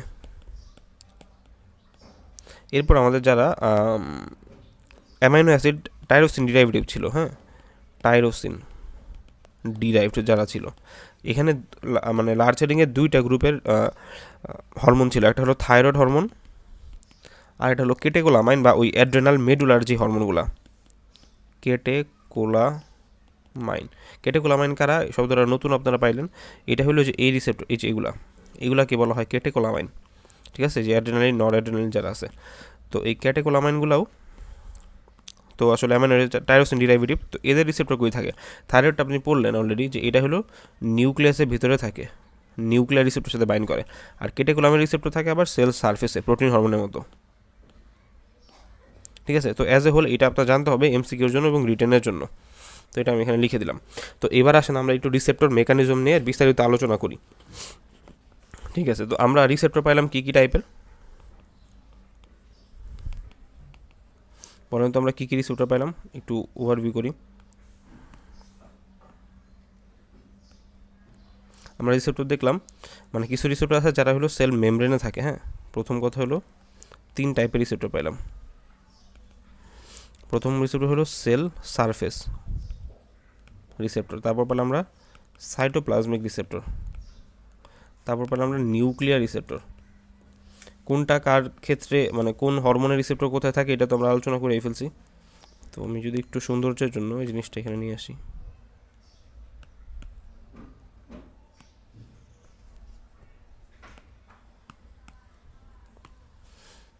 আচ্ছা, তো এবার আমরা একটু সেল সারফেস রিসেপ্টর নিয়ে আলোচনা করি। সেল সারফেস রিসেপ্টরটা দেখতে কীরকম, কীভাবে কাজ করে। ওকে, তো সেল সারফেস রিসেপ্টর যেগুলো আছে, এখানে আবার কয়েকটা গ্রুপের রিসেপ্টর আছে। এখানে আমরা প্রথমে একটু বলে রাখি যে এখানে জি প্রোটিন কাপলড রিসেপ্টর আছে, এইখানে এনজাইম লিঙ্কড রিসেপ্টর আছে,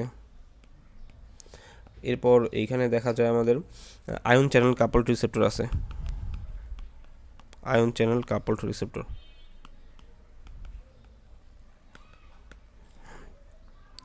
ওকে, তো আমরা একটু ছবি আঁকার মাধ্যমে এগুলো একটু বোঝার চেষ্টা করি যে কোন রিসেপ্টরটা দেখতে কীরকম। তো ধরেন এইটা একটা বিশাল বড় সেল, এখান থেকে আঁকি।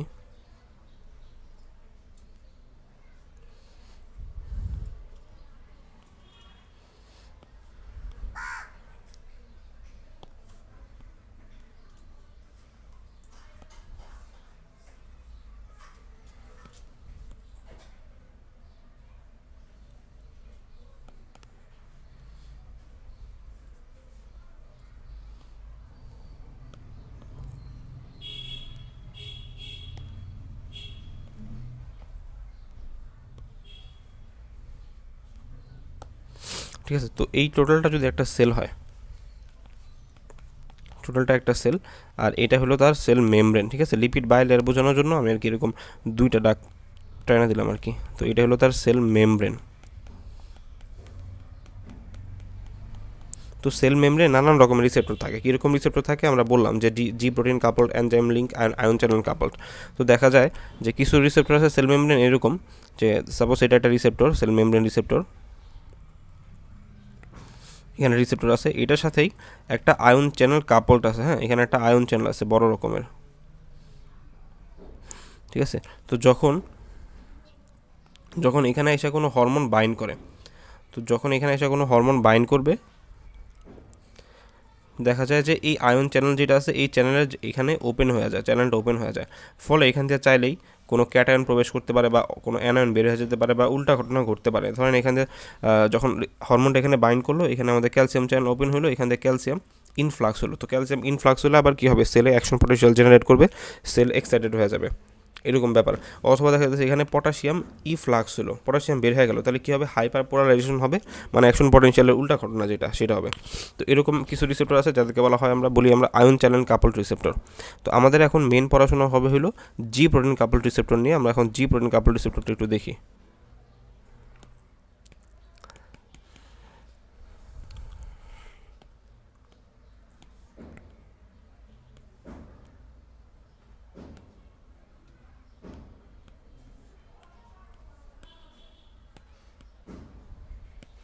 ওকে, তো জি প্রোটিন কাপলড রিসেপ্টর একটু ধৈর্য সহকারে আপনারা দেখেন। আগে যা যা পড়ছেন এখন পর্যন্ত প্রয়োজনে সব ভুলে যান, মাথা ঠান্ডা করে এখন জাস্ট জি প্রোটিন কাপলড রিসেপ্টরের মেকানিজমটা দেখেন।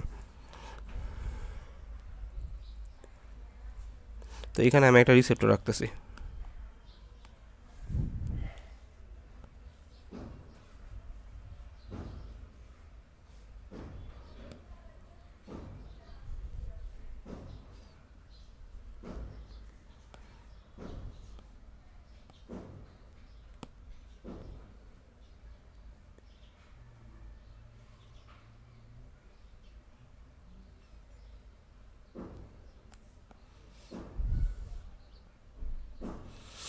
ঠিক আছে। তো এটা একটা রিসেপ্টর, ঠিক আছে, দেখতে কি অনেকটা সাপের মতো লাগতেছে, তাই না?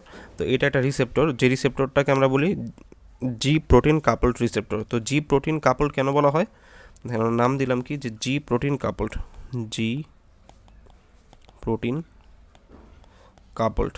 কাপলড মানে এর সাথে একটা জি প্রোটিন যুক্ত আছে। কোথায় যুক্ত থাকে দেখেন, এই রিসেপ্টর দিকে আপনি যদি তাকান তাহলে এই রিসেপ্টরের দুইটা এন্ড আছে। একটা দেখেন সেল সাইটোপ্লাজমের বাইরে, মানে সেল মেমব্রেনের বাইরে, একটা কি সাইটোপ্লাজমের ভিতরের দিকের একটা এন্ড।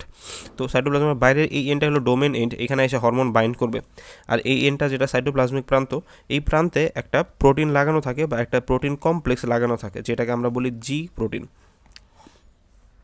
এখানে আসলে এরকম একটা প্রোটিন লাগানো থাকে, ঠিক আছে। তো এটাকে আমরা বলি জি প্রোটিন। এখন এই জি প্রোটিনের আবার মানে জি প্রোটিন কমপ্লেক্স বলি এটাকে আমরা। জি প্রোটিন কমপ্লেক্স বলার কারণ হলো যে জি প্রোটিনের কয়েকটা সাব ইউনিট আছে। আমরা যদি সাব ইউনিটগুলো আঁকি তাহলে বেশি ভালো হয়।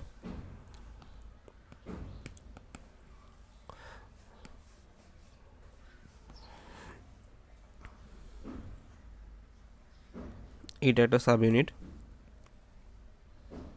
এটা একটা সাব ইউনিট, এটা একটা সাব ইউনিট। তো এই বড়টাকে বলা হয় হলো আলফা সাব ইউনিট। এরপর এটা হলো আমাদের বিটা, আর এটা হলো গামা সাব ইউনিট। তাহলে এই টোটালটা একসাথে হলো আমাদের জি প্রোটিন কমপ্লেক্স। সাধারণত এই জি প্রোটিন কমপ্লেক্সের সাথে এই জি প্রোটিন কমপ্লেক্সের যে আলফা আছে, এই আলফা সাব ইউনিটের সাথে একটা জি ডিপি অ্যাটাচ থাকে। জিটিপি এগুলো তো আমরা চিনি, এটা হলো কি গুয়ানোসিন ডাইফসফেট। তো এইটা সাধারণত অ্যাটাচ থাকে এই আলফা প্রোটিন, আলফা সাব ইউনিটের সাথে, ঠিক আছে। তো এটা হলো একটা জি প্রোটিন, মানে জি প্রোটিন কাপল রিসেপ্টরের ইনঅ্যাক্টিভেটেড অবস্থা। তো যখন তার সাথে জিটিপি অ্যাটাচ থাকে তখন আমরা তাকে বলি যে ইনঅ্যাক্টিভেটেড আছে, ইনঅ্যাক্টিভেটেড। ওকে, আচ্ছা। তো এখন আমরা কী কী এখানে আঁকলাম আসলে দেখেন, এটা একটা রিসেপ্টর যার নাম হলো আসলে মূলত ওর নাম হলো মানে একটা হেটারোট্রাইমেরিক রিসেপ্টর। হেটারোট্রাইমেরিক বলা হয় কেন, কারণ এর সাথে যে হেটারোট্রাইমেরিক প্রোটিন যুক্ত থাকে। এবং এই রিসেপ্টরের আরেকটা নাম হলো 7 ট্রান্সমেমব্রেন রিসেপ্টর, 7 ট্রান্সমেমব্রেন।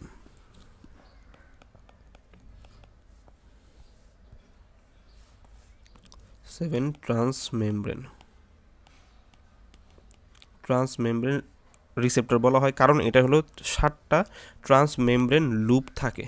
এই যে আপনারা দেখতেছেন যেটা, এই যে এটা রিসেপ্টর একবার ঢুকছে আবার বেরিয়েছে 2 3 4 5 6 7। তো এই জন্য বলা হয় 7 ট্রান্সমেমব্রেন লুপ থাকে, এই জন্য 7 ট্রান্সমেমব্রেন রিসেপ্টর বলা হয়। আর সাথে যেহেতু জি প্রোটিন কমপ্লেক্স লাগানো থাকে তাই বলা হয় জি প্রোটিন কাপলড রিসেপ্টর। তো আশা করি পুরো ব্যাপারটা ক্লিয়ার, মানে টার্মটা ক্লিয়ার কেন জি প্রোটিন বলা হয়। তো এবার এই জি প্রোটিন কাপলড রিসেপ্টরের সাথে যখন কোনো একটা হরমোন বাইন্ড করে, আচ্ছা এবার আমাকে একটা প্রশ্নের উত্তর দেন যে এদের সাথে কোন ধরনের হরমোন বাইন্ড করবে। যেহেতু রিসেপ্টরটা সেল সারফেসে আছে, এর সাথে কি স্টেরয়েড হরমোন বাইন্ড করবে, নাকি প্রোটিন হরমোন, নাকি ওই অ্যামাইনো অ্যাসিড টাইরোসিন ডেরিভেটিভের যে থাইরয়েড হরমোন আছে এরা বাইন্ড করবে। অবশ্যই যেহেতু রিসেপ্টর সেল সারফেসে, তাহলে কারা বাইন্ড করে, প্রোটিন হরমোন, যারা সেল মেমব্রেন ক্রস করতে পারে না। তো এর সাথে একটা প্রোটিন হরমোন এসে বাইন্ড করলো। ধরেন আমাদের প্রোটিন হরমোনের কালার কি ছিল, আচ্ছা এই সেম কালার। ওকে, ভালো হয়েছে। তাহলে এটা হলো একটা প্রোটিন হরমোন আসলো, এটা আমরা পূরণ করে দিই এই কালার দ্বারা। এই তো আসার পর সে এখানে বাইন্ড করলো। তাহলে এটা কি আমাদের, এটা একটা তো প্রোটিন হরমোন। তো যখন প্রোটিন হরমোন এখানে এসে বাইন্ড করে তখন এই রিসেপ্টরের একটা কনফরমেশনাল চেঞ্জ হয়, মানে এর একটা 3 ডাইমেনশনাল চেঞ্জ হয়, রিসেপ্টরটা অ্যাক্টিভেটেড হয়। এই অ্যাক্টিভেটেড রিসেপ্টর যখন অ্যাক্টিভেটেড হয় তখন কি হয়, এই যে আলফা এই জি প্রোটিন কমপ্লেক্স যেটা আসে এটা কি করে, এটার সাথে একটা মানে এই টোটাল জিনিসটা এটার প্রতি আকর্ষিত হয় এবং এর সাথে অ্যাসোসিয়েটেড হয়। তাহলে কখন এই ঘটনাটা ঘটবে, যখন এখানে আসলে আমাদের জি প্রোটিন কাপল রিসেপ্টরের সাথে একটা হরমোন এসে বাইন্ড করবে। তো হরমোন এসে যদি বাইন্ড করে, তাহলে বাইন্ড করার পরবর্তী মুহূর্তেই এই আমাদের when the hormone activate the receptor, যখন রিসেপ্টর অ্যাক্টিভেট হবে তখন আমাদের যে ইনঅ্যাক্টিভেটেড আলফা বিটা আর গামা প্রোটিন কমপ্লেক্সটা আছে এটা কী করবে, এই রিসেপ্টরের সাথে অ্যাসোসিয়েটেড হবে, কারণ এখন তো সে ইনঅ্যাক্টিভেটেড অবস্থা আছে, তার সাথে জিডিবি আছে। তো এরপর সে কী করবে, এই টোটাল কমপ্লেক্সটা এর সাথে যা অ্যাটাচ হবে। ওকে, অ্যাটাচটা হয় মূলত হলো আলফা সাব ইউনিটের মাধ্যমে। তো অ্যাটাচমেন্টটা কীরকম হবে আমি যদি দেখাই, এই জিনিসটা এখানে চলে যাবে, আর এই আলফা বিটা আমি জিটিবি অংশ সরাই দিই,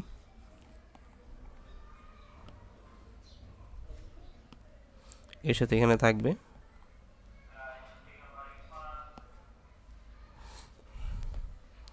আচ্ছা, এতটুকু আমি মুছে দিই।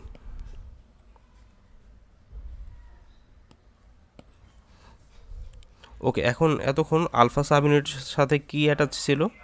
আমাদের জিডিপি অ্যাটাচ ছিল। তো এরপর কি হলো, এখানে হরমোন বাইন্ড করলে কি হবে, রিসেপ্টরের কনফরমেশনাল চেঞ্জ হবে। চেঞ্জ হলে কি হবে, এই আলফা বিটা গামার যে প্রোটিন কমপ্লেক্স সেটা এটার সাথে অ্যাসোসিয়েটেড হবে বা এটার সাথে অ্যাটাচ হবে। অ্যাটাচ হলে কি হয়, এটার এই আলফা সাইনের যে জিটিপি লাগানো ছিল সেই জিটিপিটা এখানে চেঞ্জ হয়ে এটা কনভার্ট হয়ে যাবে জিটিপিতে। ঠিক আছে, তো এখন আমরা এটাকে বলবো হলো অ্যাক্টিভেটেড জি প্রোটিন। ওকে, এইবার এই অ্যাক্টিভেটেড জি প্রোটিন অ্যাক্টিভেট হওয়ার পরই সেই রিসেপ্টরকে ভুলা যায়, সে এখান থেকে রিলিজ হয়ে যাবে। একদম বিটার গামা সাব ইউনিট এদিকে পড়ে থাকবে, আর এই অ্যাক্টিভেটেড আলফা সাব ইউনিট যেটা আছে সেটা জিটিপি সহ মানে জিটিপিকে নিয়ে এদিকে চলে আসবে। এখন এদিকে একজনের কাছে চলে আসবে, সে আবার এখানে বসে আছে তার অপেক্ষায়। এখানে কে থাকে, এখানে থাকে একটা টার্গেট এনজাইম। তোমরা যদি টার্গেট এনজাইমটা এখানে ড্র করি, আপনার কাছে হয়তো খুব বেশি পেঁচানো লাগতে পারে, তবে পুরো ব্যাপারটা শেষ হোক, আমরা একটা সামারি করলে ইনশাল্লাহ পুরোটা ক্লিয়ার হয়ে যাবে। তো ধরেন এখানে একটা এনজাইম থাকে,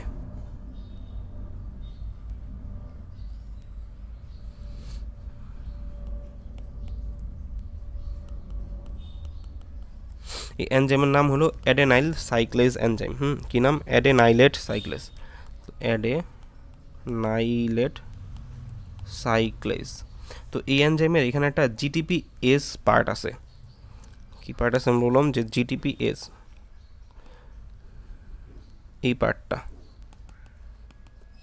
জিটিপি এজ মানে কি, জিটিপিকে কনভার্ট করে ফেলতে পারবে, জিটিপি থেকে অন্য কিছুতে রূপান্তরিত করে ফেলবে। তো এই আলফা সাব ইউনিট যেটা এখান থেকে অ্যাক্টিভেট হলো সেটা জিটিপি সহ যখন এখানে এসে বাইন্ড করবে, তখন এই জিটিপি এজ পোর্শনটা কী করবে, এই জিটিপিটাকে কনভার্ট করে দেবে আবার জিডিপিতে। জিটিপি এবার কনভার্ট হয়ে গেলো আবার জিডিপিতে। এখন জিটিপি যদি ডিপিতে কনভার্ট হয়, অর্থাৎ গুয়ানোসিন ট্রাইফসফেট থেকে যদি ডাইফসফেট হয়ে যায়, তাহলে কিন্তু এই এনজাইম একটা ফসফেট পাওয়া যাবে, তাই না? তো সেই এক্সট্রা ফসফেটের মাধ্যমে এই এনজাইমটা কী করে, সেলের ভিতরে থাকা এটিপিকে কনভার্ট করে ফেলে সাইক্লিক এএমপিতে। কীভাবে কনভার্ট করে ফেললো, এই যে জিটিপিকে জিডিবিতে কনভার্ট করলো, যার ফলে যে ফসফেটটা পেলো সেই ফসফেট দিয়ে এটিপিকে সাইক্লিক এমপি বানায় ফেললো। এখন এটিপি যখন সাইক্লিক এমপিতে কনভার্ট হয়, তখন এই সাইক্লিক এমপি আবার বডির ভিতরে অনেক কাজ করতে পারে। সে কী করতে পারে, বডিতে বিভিন্ন প্রোটিন কাইনেসকে অ্যাক্টিভেট করে দেয়, যেমন প্রোটিন কাইনেস এ কে অ্যাক্টিভেট করে। তো প্রোটিন কাইনেস এ আবার কী করতে পারে, এর নাম কি আমি বললাম প্রোটিন কাইনেস। তো কাইনেস মানে হলো একটা এনজাইম যে ফসফেট যুক্ত করতে পারে। তো এই প্রোটিন কাইনেস এনজাইম কী করতে পারে, সেলের ভিতরের বিভিন্ন প্রোটিনকে ফসফোরাইলেশন করতে পারে। তো সে কী করে, ফসফোরাইলেশন অফ ভেরিয়াস প্রোটিন, এই কাজটা সে করতে পারে। ফসফোরাইলেশন অফ ভেরিয়াস প্রোটিন করতে পারে। এটা করলে কি হয়, প্রোটিনকে ফসফোরাইজ করলে প্রোটিন আসলে অ্যাক্টিভেটেড হয়। তো এর ফলে সে বডিলি অনেক রিয়াকশন করতে পারে। যেমন ধরেন সে যদি একটা এনজাইম, সাপোজ আপনার বডির ভিতরে আপনারা বায়োকেমিস্ট্রি পড়ছেন যে বিভিন্ন মেটাবলিক পাথওয়ে আছে না, তো ধরেন সে একটা মেটাবলিক পাথওয়ের রেড লিমিটিং এনজাইম যদি ফসফোরাইলেশন করে দেয়, তাহলে কী হবে, সেই রেড লিমিটিং এনজাইমটা ফসফোরাইলেশন হলে এনজাইমটা অ্যাক্টিভেটেড হয়ে যাবে এবং সেই মেটাবলিক পাথওয়ে অ্যাক্টিভেটেড হবে, মেটাবলিক পাথওয়ে বেশি হবে। সাপোজ ধরেন আপনার বডিতে গ্লুকোজ থেকে পাইরুভেটে কনভার্ট হওয়ার একটা মেকানিজম আছে, সেই মেকানিজমের যে এনজাইমটা লাগে, ফসফোকাইনেস এ আইসা এই এনজাইমটাকে অ্যাক্টিভেট করে দিবে। সে এই এনজাইমটাকে ফসফোরাইলেট করে দিবে, এখানে আরও ফসফেট যুক্ত করে দিবে, একটা ফসফেট যুক্ত করে দিলে এই এনজাইমটা তখন অ্যাক্টিভেট হয়ে যাবে এবং ফলে গ্লুকোজ থেকে সব গ্লুকোজ বডিতে পাইরুভেটে কনভার্ট হয়ে যাবে। বুঝতে পারছেন? তাহলে এটা হলো প্রোটিন কাইনেস এর একটা কাজ। এরপর প্রোটিন কাইনেস আরও কাজ করতে পারে। সে কী করে, বডিতে বিভিন্ন ট্রান্সক্রিপশন ফ্যাক্টর আছে, ফ্যাক্টর এগুলোকে অ্যাক্টিভেট করে দেয়। তো এগুলো যখন অ্যাক্টিভেটেড হয়ে যায়, এগুলো নিউক্লিয়াসের ভিতরে যায় জিনের ট্রান্সক্রিপশন করে। ট্রান্সক্রিপশন করলে কী হবে, আরও বেশি এমআরএনএ তৈরি হবে, যেটা থেকে আলটিমেটলি বডিতে নতুন প্রোটিন তৈরি হবে এবং প্রোটিন তৈরি হলে প্রোটিনটা বডিতে একটা ফাংশন করবে। ঠিক আছে, তাহলে এটাও একটা প্রোটিন কাইনেস এর ফাংশন। প্রোটিন কাইনেসে আরও কী করতে পারে, ধরেন আপনার সেল মেমব্রেনে একটা চ্যানেল আছে। আমাদের সেল মেমব্রেনে তো অসংখ্য চ্যানেল আছে। ধরেন এখানে একটা চ্যানেল আছে, যে চ্যানেল দিয়ে কোনো একটা আয়ন আদান প্রদান হয়। তো এই প্রোটিন কাইনেস এ কী করবে, এই চ্যানেলটাকে ফসফোরাইলেট করে দিবে। এটা যদি ফসফোরাইলেট হয়ে যায়, এখানে যদি ফসফেট যুক্ত হয়ে যায়, তাহলে এই চ্যানেলটা আরও ভালো কাজ করবে, বেশি কাজ করবে। ঠিক আছে। তো এর মাধ্যমে আপনি একটা হরমোন যুক্ত করলেন সেলের একদম বাহিরে, কিন্তু ফাংশনগুলো হইতেছে সেলের ভিতরে, বুঝতে পারলেন? তো এইভাবে হলে একটা আমাদের সেল মেমব্রেন রিসেপ্টরের সাথে যেসব প্রোটিন হরমোন বাইন্ড করে, প্রোটিন হরমোন এইভাবে ফাংশন করে। কীভাবে ফাংশন করলো? সে প্রথমে জি প্রোটিন কাপলড রিসেপ্টরে বাইন্ড করলো, যার ফলে এখানে জি প্রোটিনের যে আলফা বিটা কমপ্লেক্স ছিল, আলফা বিটা গামা কমপ্লেক্স, সেটা ইনঅ্যাক্টিভেটেড ছিল, জিডিপি বাউন্ড ছিল, সেটা হয়ে গেল জিটিপিতে পরিণত। তারপর সেটা চলে আসবে এইখানে অ্যাডেনালেস সাইক্লেস এনজাইমের কাছে, সে আবার তার জিটিপি রাইখা তাকে জিডিপি দিয়ে দিবে, ফলে সে যে এক্সট্রা ফসফেট পাবে সেইটা দিয়ে এটিপিগুলো সাইক্লিক এএমপিতে কনভার্ট করবে। এখন একবার সাইক্লিক এএমপি যদি তৈরি হয়ে যায়, সে প্রোটিন কাইনেস একে অ্যাক্টিভেট করবে, প্রোটিন কাইনেসে নানান রকমের ফাংশন করতে পারবে। ঠিক আছে, তাহলে এটা হলো আমাদের জি প্রোটিন কাপল রিসেপ্টরের ডিটেল মেকানিজম। এখানে এই সাইক্লিক এএমপিটা হলো আমাদের সেকেন্ড মেসেঞ্জার। তো আমরা যে সেকেন্ড মেসেঞ্জার করি ফিজিওলজিতে, সেই সেকেন্ড মেসেঞ্জারগুলো আসলে এইগুলো, এই যে সাইক্লিক এএমপি যেটা, এটা হলো এখানে একটা সেকেন্ড মেসেঞ্জার। কেন সেকেন্ড মেসেঞ্জার বলা হয়? তাহলে এখানে অবশ্যই ফার্স্ট মেসেঞ্জার বলে কিছু আছে। ফার্স্ট মেসেঞ্জার অবশ্যই আছে, এই যে আপনার হরমোন যে প্রথমে আসছিল, সে হলো ফার্স্ট মেসেঞ্জার। সে প্রথমে এখানে বাইন্ড করছিল, যার ফলে আলটিমেটলি সে অ্যাক্টিভেট হয়েছে এবং সে বাকি কাজগুলো করছে। ঠিক আছে, তো আশা করি জি প্রোটিন কাপল রিসেপ্টরের মেকানিজমটা আপনারা বুঝছেন। তো দেখেন গাইডনে এটার ডিটেল মেকানিজমটা টেক্সট আকারে লেখা আছে, যেটা আমি আপনাদের বললাম, এবং এই যে সুন্দর ফিগার দেওয়া আছে একটা। এটা একটা জি প্রোটিন কাপল রিসেপ্টর, এটার আলফা বিটা গামা ইউনিট থাকে, যখন জিডিপি থাকে তখন ইনঅ্যাক্টিভেট থাকে, এরপর যখন হরমোন বাইন্ড করে জিটিপি অ্যাটাচ হয়ে যায় এবং এটার সাথে অ্যাটাচ হয়ে যায়। একটু পরে সে আবার এখান থেকে ডিটাচ হয়ে সে চলে যায় কার কাছে? এই যে অ্যাডেনাইলেস সাইক্লেস এনজাইমের কাছে যাবে। যার পর সেখানে যাওয়ার পর সে তার এটিপি দিয়ে দিবে, মানে জিটিপি দিয়ে দেবে, জিডিপিতে কনভার্ট হবে, তারপর বাকি কাজগুলো করবে। দেখেন বাকি কাজের ফিগারটা এখানে আছে।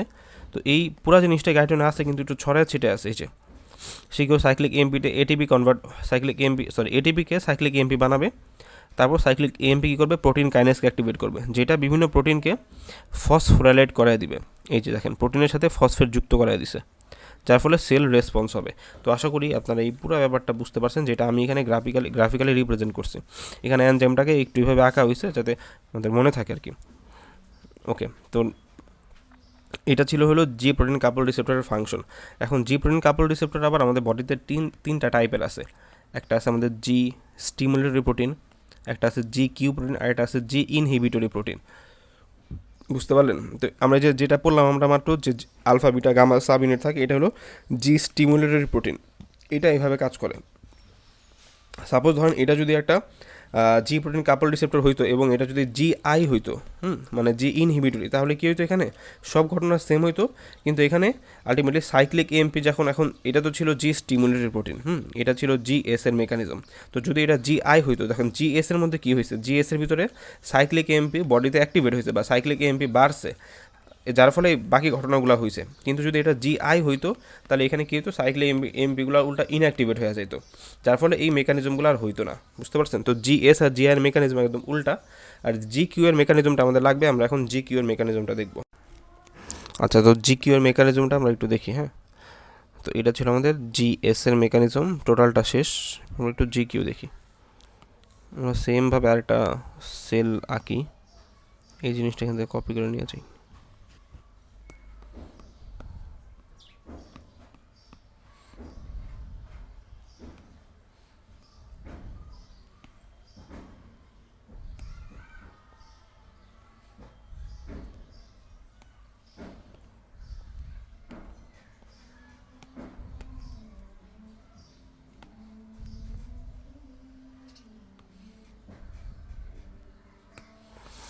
আচ্ছা, আমি চাইলে এগুলো কিন্তু আগে থেকে একটু ড্রয়িং করে রেখে দিতে পারতাম, কিন্তু সেক্ষেত্রে আপনাদের টাইম বাঁচত অল্প, তবে মানে বোঝাটাও তো বেশি ক্লিয়ার হইতো না।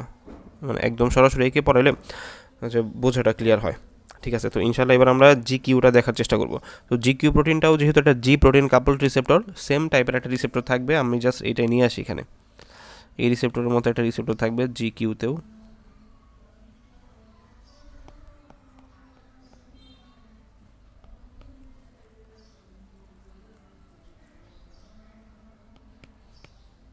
ওকে, তো এবার এটা আমরা পড়তেছি হলো জি কিউ কাপল রিসেপ্টর।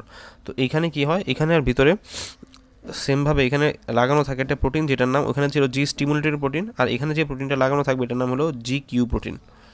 তো এখানে আমাদের জি কিউ প্রোটিন অ্যাটাচ থাকে। তো যখন এখানে এসে কোনো হরমোন বাইন্ড করে, এখানে এসে যখন কোনো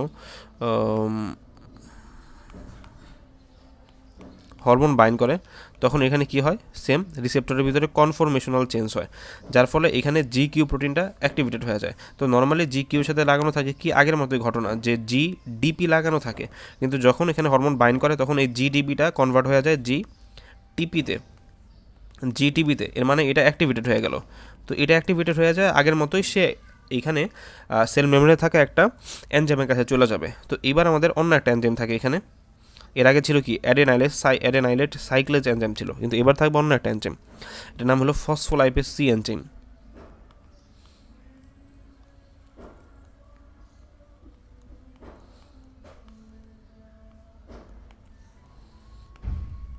ফসফোলাইপেজ সি এনজাইম। তো এই এনজাইমেরও সেম ওইখানে ওই জিটিপি এইচ নামক একটা পার্ট আছে যেটাতে সে জিটিপিকে কাটতে পারে। তো এবার কী হবে, জি কিউ প্রোটিনটা যখন অ্যাক্টিভেটেড হয়ে যাবে, জি কিউ প্রোটিনের এই জিনিসটা আমি একটু ছোটো করে রাখি,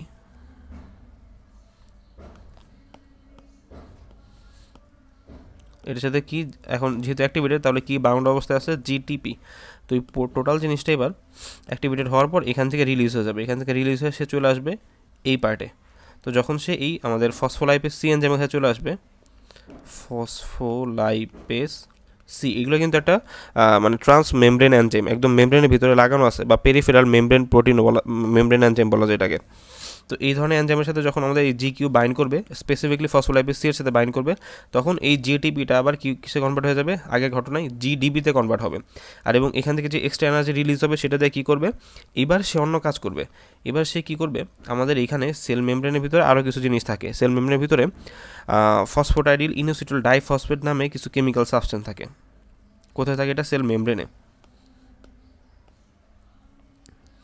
সাপোজ এইটা সেটা, এটার নাম কি,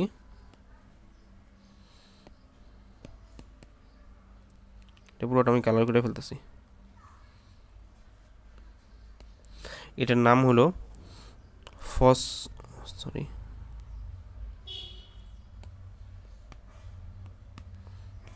ফসফোটাইডিল ইনোসিটোল ডাইফসফেট।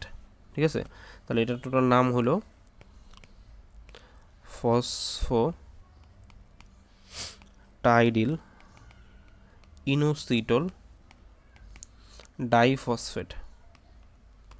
তো এটা কি, এটা একটা কেমিক্যাল সাবস্টেন্স যেটা সেল মেমব্রেনের ভিতরে ইন্টিগ্রেটেড আছে। ঠিক আছে, তো এই ইন্টিগ্রেটেড সেল মেমব্রেনের যে ফসফোটাইডিল ইনোসিটোল ডাইফসফেটটা আছে, এটা এবার এখানে এই ফসফোলাইপেজ সি যে এনার্জিটা পাইলো, কীভাবে কোথা থেকে পাইলো, এই যে জি কিউর সাথে জিটিপি ছিল, জিটিপিকে এসে জিডিবিতে কনভার্ট করলো।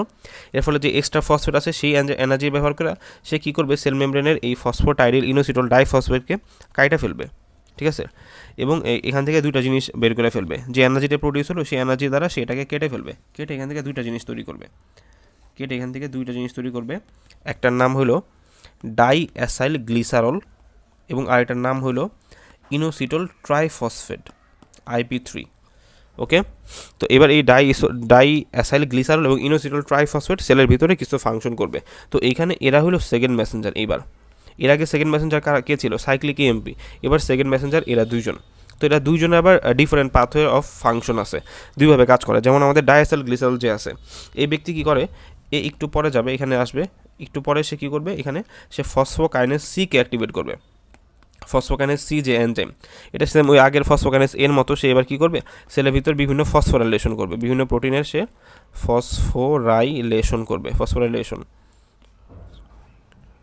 ফসফোরাইলেশন বানান ভুল লিখছি আমি, ফসফোরাইলেশন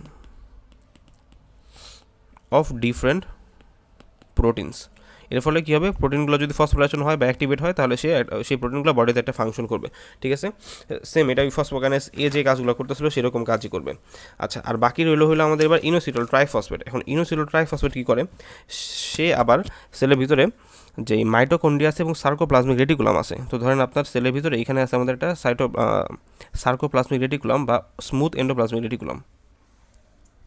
ঠিক আছে, স্মুথ এন্ডোপ্লাজমিক রেটিকুলাম এখানে আছে একটা, নাম কি, স্মুথ এন্ডোপ্লাজমিক রেটিকুলাম, অথবা এটাকে বলা হয় সার্কোপ্লাজমিক রেটিকুলাম। এবং আপনার সেলের ভিতরে যে মাইটোকন্ড্রিয়া আছে, মাইটোকন্ড্রিয়াতে তো বাইলেয়ার থাকবে এবং এখানে এরকম থাকবে। ঠিক আছে, তো IP3 করবে কি, এই মাইটোকন্ড্রিয়া থেকে এবং এই স্মুথ এন্ডোপ্লাজমিক রেটিকুলাম থেকে ক্যালসিয়াম ইফ্লাক্স করবে, মানে IP3 এদের উপরে ফাংশন করবে এবং এই মাইটোকন্ড্রিয়ার উপরে ফাংশন করবে, যার ফলে আলটিমেটলি মাইটোকন্ড্রিয়ার ভিতর থেকে ক্যালসিয়াম বের হয়ে আসবে সেলে, এখান থেকে ক্যালসিয়াম বের হয়ে আসবে সেলে। এরপর ক্যালসিয়াম তার নিজস্ব ফাংশন করবে। এখন ক্যালসিয়াম সেলের ভিতরে কয়েকটা ফাংশন করতে পারে, সে সেলের ভিতরে অ্যাক্টিন মায়োসিন কন্ট্রাকশন করতে পারে, তাই না? অ্যাক্টিন মায়োসিন কন্ট্রাকশন করলে টোটাল সেল কন্ট্রাকশন হবে, অথবা ক্যালসিয়াম আবার তার নিজস্ব সেকেন্ড মেসেঞ্জার সিস্টেম অ্যাক্টিভেট করতে পারে। ক্যালসিয়াম সাধারণত কী করে, তার সেকেন্ড মেসেঞ্জার সিস্টেমের জন্য সে করে কি, সেলের ভিতরে থাকা ক্যালমোডিউলিন নামক একটা প্রোটিনের সাথে বাইন্ড করে, ক্যালমোডিউলিন, এবং যখন সে এটার সাথে বাইন্ড করে তখন তৈরি হয় ক্যালসিয়াম ক্যালমোডিউলিন কমপ্লেক্স, ক্যালসিয়াম ক্যালমোডিউলিন কমপ্লেক্স। এই ক্যালসিয়াম ক্যালমোডিউলিন কমপ্লেক্স পরবর্তীতে বিভিন্ন কাইনেসকে অ্যাক্টিভেট করে, সে আবার বিভিন্ন কাইনেসকে অ্যাক্টিভেট করে, এবং কাইনেস যদি অ্যাক্টিভেট হয় তাহলে আবার সেম আগের ঘটনা, যে বিভিন্ন প্রোটিনের ফসফোরাইলেশন হবে। বুঝতে পারলেন? তো আশা করি যে আমাদের যে GQ প্রোটিনের রিসেপ্টর যেটা আছে, GQ কাপল রিসেপ্টর, এটার মেকানিজমটাও ক্লিয়ার হয়েছে। তো এখানে কি হয়েছিল, GQতে প্রথম অবস্থায় আমাদের GQ এখানে GTPর সাথে বাইন্ড ছিল, যখন হরমোন বসে তখন সেটা GTP হয়ে গেছে, GTP হয়ে গেলে সেটা চলে গেছে ফসফোলাইপেজ C এনজাইমের কাছে, ফসফোলাইপেজ C আবার সেটাকে GDP বানায়, সেখান থেকে এনার্জি নিয়ে ফসফোটাইডাল ইনোসিটোল ডাইফসফেটকে ভাইঙ্গা দুইটা জিনিস বানাইছে, ডায়াসাইল গ্লিসারল এবং ইনোসিটোল ট্রাইফসফেট। সেইখানে আবার ডায়াসাইল গ্লিসারল ফসফোকাইনেজ C কে অ্যাক্টিভেট করছে, আর ইনোসিটোল ট্রাইফসফেট আবার ক্যালসিয়াম নিয়ে কাজ করছে। ঠিক আছে, তো আশা করি পুরো ব্যাপারটা ক্লিয়ার। এইটাও আমাদের গাইডনে একদম টোটালটাই মেকানিজম দেওয়া আছে, আপনারা জাস্ট এখন একটু রিডিং দিবেন, এই চ্যাপ্টারে রিডিং দিলে এই মেকানিজমটা পাওয়া যাবেন এবং আশা করি আপনি পড়লেই বুঝে যাবেন। ঠিক আছে, আচ্ছা, এখানে ক্যালমোডিউলিন আরেকটা কাজ আছে, ক্যালসিয়াম ক্যালমোডিউলিন কমপ্লেক্স, যেটা কাইনেসকে অ্যাক্টিভেট করে, সাথে এটা মায়োসিন লাইট চেনকে অ্যাক্টিভেট করে, মায়োসিন লাইট চেন। তো মায়োসিন লাইট চেন যদি অ্যাক্টিভেট হয় তাহলে এই মায়োসিন যেটা আছে স্মুথ মাসেলের যে মায়োসিন, সেটা আলটিমেটলি স্মুথ মাসেল কন্ট্রাকশন করে, তো এর ফলে স্মুথ মাসেল কন্ট্রাকশন হয়। ওকে, তো আমরা সবগুলো সেকেন্ড মেসেঞ্জার পড়ে ফেলাম। তো এখন আমরা আসেন একটু সেকেন্ড মেসেঞ্জার নিয়ে আলোচনা করি। রিসেপ্টর তো আমরা আলোচনা করলামই, রিসেপ্টর আশা করি সব বুঝে গেছেন। আমরা GS GQ GI তিনটাই বলে ফেলছি। আমরা এনজাইম লিঙ্ক রিসেপ্টর আজকে বা এই ক্লাসে আলোচনা করব না, কারণ এনজাইম লিঙ্ক রিসেপ্টরটা ইনসুলিন বা ওই প্রোটিন হরমোন যখন পরবর্তীতে পড়বো তখন আলোচনা করব। আয়ন চ্যানেল কাপল রিসেপ্টর আলোচনা করে ফেলছি। সাইটোপ্লাজমিক রিসেপ্টর, নিউক্লিয়ার রিসেপ্টর নিয়ে অল্প একটু বলবো, আর যেটা বলবো এখন তার আগে সেটা হলো সেকেন্ড মেসেঞ্জার সিস্টেম। তাহলে সেকেন্ড মেসেঞ্জার আসলে কি? সেকেন্ড মেসেঞ্জারের পড়াটা সেম্বুলিঙ্গামে খুব ভালো করে দেওয়া আছে, সেম্বুলিঙ্গামের এই চ্যাপ্টারটায়, চ্যাপ্টার 65 হরমোন। তো এখানে আপনার নিচে আসলে যে সেকেন্ড মেসেঞ্জার নিয়ে আলোচনা পেয়ে যাবেন। তো এখান থেকে আপনার একটু সেকেন্ড মেসেঞ্জার রিডিং দিয়ে দিবেন। আমরা এগুলো সব আলোচনা করছি, সাইক্লিক এমপি একটা সেকেন্ড মেসেঞ্জার, সেটা ফাংশন দেওয়া আছে, এবং আদার্স সেকেন্ড মেসেঞ্জার যে ক্যালসিয়াম ক্যালমোডিন দেওয়া আছে, ইনোসিটোল ড্রাইফসফেট, ডায়াসেল গ্লিসারল, এগুলো সব দেওয়া আছে। ঠিক আছে, সাইক্লিক জিএমপি নামেও একটা সেকেন্ড মেসেঞ্জার আছে। ওকে, তো সেকেন্ড মেসেঞ্জার আমরা আলোচনা করে ফেলাম। সেকেন্ড মেসেঞ্জারের কাজ কি? তারা হলো সেলের ভিতরে যে ফাংশনগুলো সেগুলো করে। ওকে, আচ্ছা, তাহলে আমরা এখন কি বললাম, যে প্রোটিন হরমোন যারা আছে এরা সেল সারফেস রিসেপ্টরের সাথে বাইন্ড করে, তাই না? সারফেস রিসেপ্টর যেগুলো আছে এগুলোর সাথে বাইন্ড করে, বাইন্ড করার ফলে কি হয়, হরমোন রিসেপ্টর একটা কমপ্লেক্স তৈরি হয়, যেটা কি করে বিভিন্ন জি প্রোটিন বা বিভিন্ন এনজাইমের সহায়তা নিয়ে সে আলটিমেটলি সেকেন্ড মেসেঞ্জার সিস্টেমকে অ্যাক্টিভেট করে, এবং সেকেন্ড মেসেঞ্জার সিস্টেম কতগুলো আমরা পড়লাম, সাইক্লিক এমপি মেডিয়েটেড, তারপর ডায়াসাইল গ্লিসারল, ইনোসিটোল ট্রাইফসফেট মেডিয়েটেড, এবার আমরা ক্যালসিয়াম ক্যালমোডিউলিন মেডিয়েটেড। তো এই চারটা মেকানিজম আমরা মোটামুটি দেখলাম এতক্ষণ, যে এই সেকেন্ড মেসেঞ্জারগুলো পরে আমাদের কি হয়, সেল একটা রেসপন্স করে, তাই না? সে বিভিন্ন ফসফোরাইলেশন করে বা সেলে কন্ট্রাকশন করে, বা আলটিমেটলি সেলের একটা রেসপন্স হয়। তো ঠিক আছে, প্রোটিন হরমোনগুলো আমাদের এইভাবে কাজ করে। আচ্ছা, এবার আমরা একটু সাইটোপ্লাজমিক হরমোন নিয়ে অল্প একটু আলোচনা করে ফেলি, এটা খুবই সহজ, এখানে খুব বেশি আলোচনা নাই। তো সাইটোপ্লাজমিক হরমোনগুলো আমরা এর আগে পড়ছি, যে মানে একটুখানি পড়লাম যে সাইটোপ্লাজমিক হরমোনগুলো কী করে। প্রথমত ধরেন এটা যদি একটা সেল হয়, এবার আমরা তো কমপ্লেক্স ফিগারে যাব না, অল্প করে পড়ে এটা শেষ করে ফেলি। সাইটোপ্লাজমের ভিতরে একটা হরমোনের রিসেপ্টর থাকবে। সাইটোপ্লাজমের হরমোন রিসেপ্টরগুলো থাকে একদম সাইটোপ্লাজমের ভিতরে, তো সেলের। তো হরমোনগুলো আসে এখানে, হরমোনগুলো আসার পর যেহেতু তারা স্টেরয়েড হরমোন সাধারণত এরকম হয়, একদম ভিতরে যায় রিসেপ্টরের সাথে বাইন্ড করে ফেলে। বাইন্ড করলে কী হবে, সে হরমোন রিসেপ্টর কমপ্লেক্স অ্যাক্টিভেট করবে। ঠিক আছে, তাহলে এটা কোথায় হলো, এটা সেলের ভিতরে। তো সেলের ভিতরে হরমোন রিসেপ্টর কমপ্লেক্স যখন অ্যাক্টিভেট হয়ে যায়, তখন সেই হরমোন রিসেপ্টর কমপ্লেক্স বাকি কাজগুলো করবে। সে কী করবে, অ্যাক্টিভেটেড হরমোন রিসেপ্টর কমপ্লেক্স যেটা আছে সেটা এখান থেকে এবার প্রোমোটর সিকোয়েন্স আছে ডিএনএর বিভিন্ন, সেই প্রোমোটার সিকোয়েন্স অফ ডিএনএর সাথে বাইন্ড করবে। ঠিক আছে, promoter sequence of DNA binds with promoter sequence of DNA. এই জিনিসটা আসলে দেখতে কীরকম, যদি একটু এটা আইকা দেখাই, তাহলে আমি এই সেলটা একটু বড় করে ফেলি।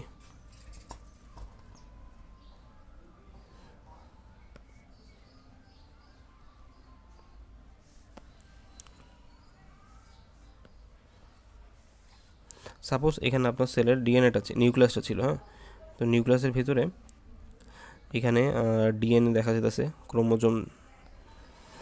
তারপর এই হরমোন রিসেপ্টর কমপ্লেক্সটা কী করবে, এখান থেকে সুন্দর মতো নিউক্লিয়াসের ভিতরে চলে আসে সে ধরেন জিনের এই স্পেসিফিক একটা সিকোয়েন্সের সাথে বাইন্ড করবে। বাইন্ড করে এখান থেকে সে এবার ট্রান্সক্রিপশন শুরু করবে। ট্রান্সক্রিপশনকে সে স্টিমুলেশন দিবে, ফলে ট্রান্সক্রিপশন শুরু হবে। ট্রান্সক্রিপশন যদি শুরু হয় তাহলে সেখান থেকে কী তৈরি হবে, এমআরএনএ তৈরি হবে। এমআরএনএ এরপর রাইবোজোমে যাবে, রাইবোজোমে যায় সেখান থেকে কী তৈরি করবে, প্রোটিন তৈরি করবে। এবং এই প্রোটিনটা পরে একটা সেল রেসপন্স দিবে বা সেলে একটা ফাংশন করাবে। বুঝতে পারছেন? তো এইটা হলো as a whole cytoplasmic hormone যারা আছে তাদের ফাংশন। তো এখানে গাইটনের একটা ফিগার দেওয়া আছে, আমি যদি আপনাদের দেখাই সাইটোপ্লাজমিক হরমোনের ফাংশনের ফিগারটা, এইটা, হ্যাঁ এই তো, এটা হলো সেলের সাইটোপ্লাজমে যে রিসেপ্টর বসা আছে, হরমোনটা ভিতরে যাবে, যার পর হরমোন রিসেপ্টর কমপ্লেক্স তৈরি করবে, সেটা নিউক্লিয়াসে চলে যাবে।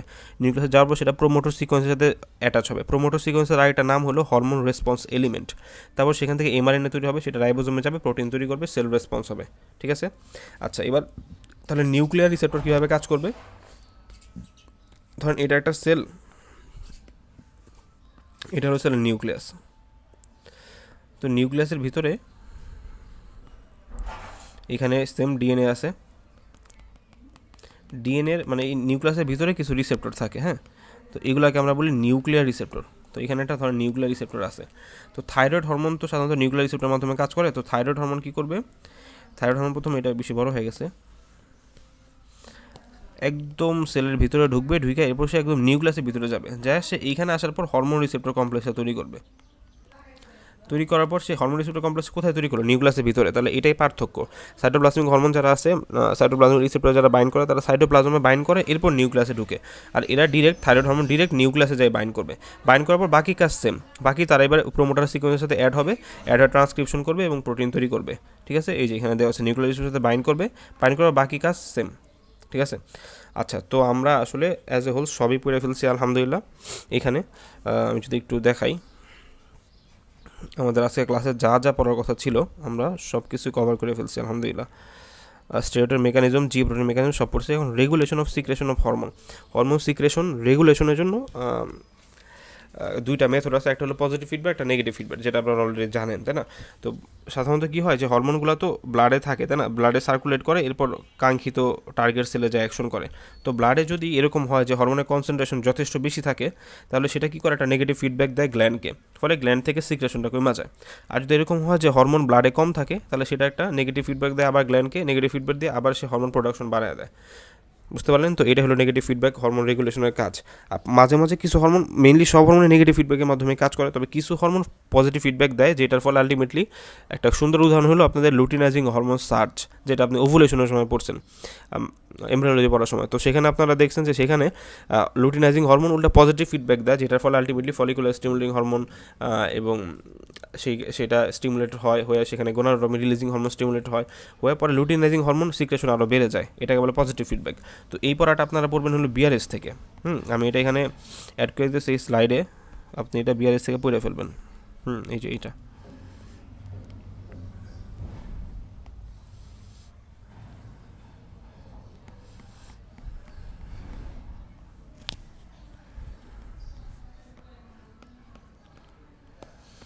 দেখেন নেগেটিভ ফিডব্যাক আর পজিটিভ নেগেটিভটা মোস্ট কমন, এখানে অনেকগুলো এক্সাম্পল দেওয়া আছে, যেমন ইনসুলিন ব্লাডে যদি বেশি থাকে তাহলে প্যানক্রিয়াস থেকে সিক্রেশনটা কমে যায়, আর যদি ব্লাডে কম থাকে প্যানক্রিয়াস বেশি বেশি সিক্রেট করে।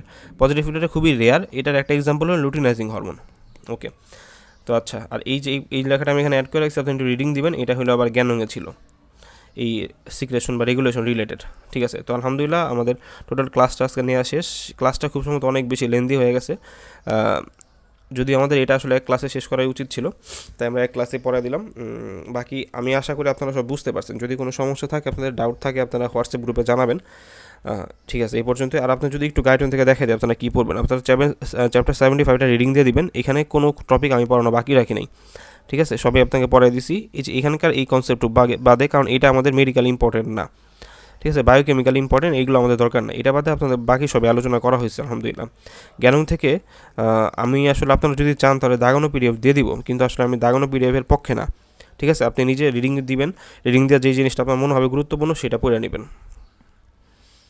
তো জ্ঞানঙ্গে থেকে আপনি এই অংশগুলো একটু পড়তে পারেন, এখানে যেগুলো হাইলাইট করা আছে, ইন্ট্রোডাকশনটা একটু পড়বেন, তারপর এই সিনথেসিস সিক্রেশন এই অংশটা একটু পড়েন, আর hormone transport in the blood এটা পড়েন, আর বাকি কিছু পড়তে হবে না। আর বিআরএস থেকে আপনি টোটালটাই পড়বেন। বিআরএস থেকে বিশেষ করে আপনি রিটেনের জন্য মেকানিজমগুলো বিআরএসে সুন্দর করে দেওয়া। আমরা যে মেকানিজমগুলো পড়লাম এগুলো তো গাইডনে জ্ঞানঙ্গে বিস্তারিত দেওয়া, জ্ঞানজ্ঞান দেওয়া নাই, গাইডনে অনেক বিস্তারিত দেওয়া, তো সেটা রিটেনে লেখা খুব কষ্টদায়ক হবে। আপনি রিটেনের জন্য এখান থেকে পড়বেন, এখানে যে চার্ট দেওয়া আছে, টেক্সট লেখা আছে, তো রিটেনে প্রেজেন্ট করার জন্য আপনি বিআরএসটা ফলো করবেন। আর সেম্বুলিঙ্গাম থেকে আপনি শুধু এই সেকেন্ড মেসেঞ্জার সিস্টেমটা একটু পড়ে নিন, তাই হবে। ঠিক আছে, তো আজকে এই পর্যন্তই থাক। আশা করি সব বুঝতে পারছেন। সমস্যা থাকলে আবারও বলতেছি হোয়াটসঅ্যাপে জানাবেন ইনশাআল্লাহ। আসসালামু আলাইকুম রহমতুল্লাহি ওয়া বারাকাতুহু।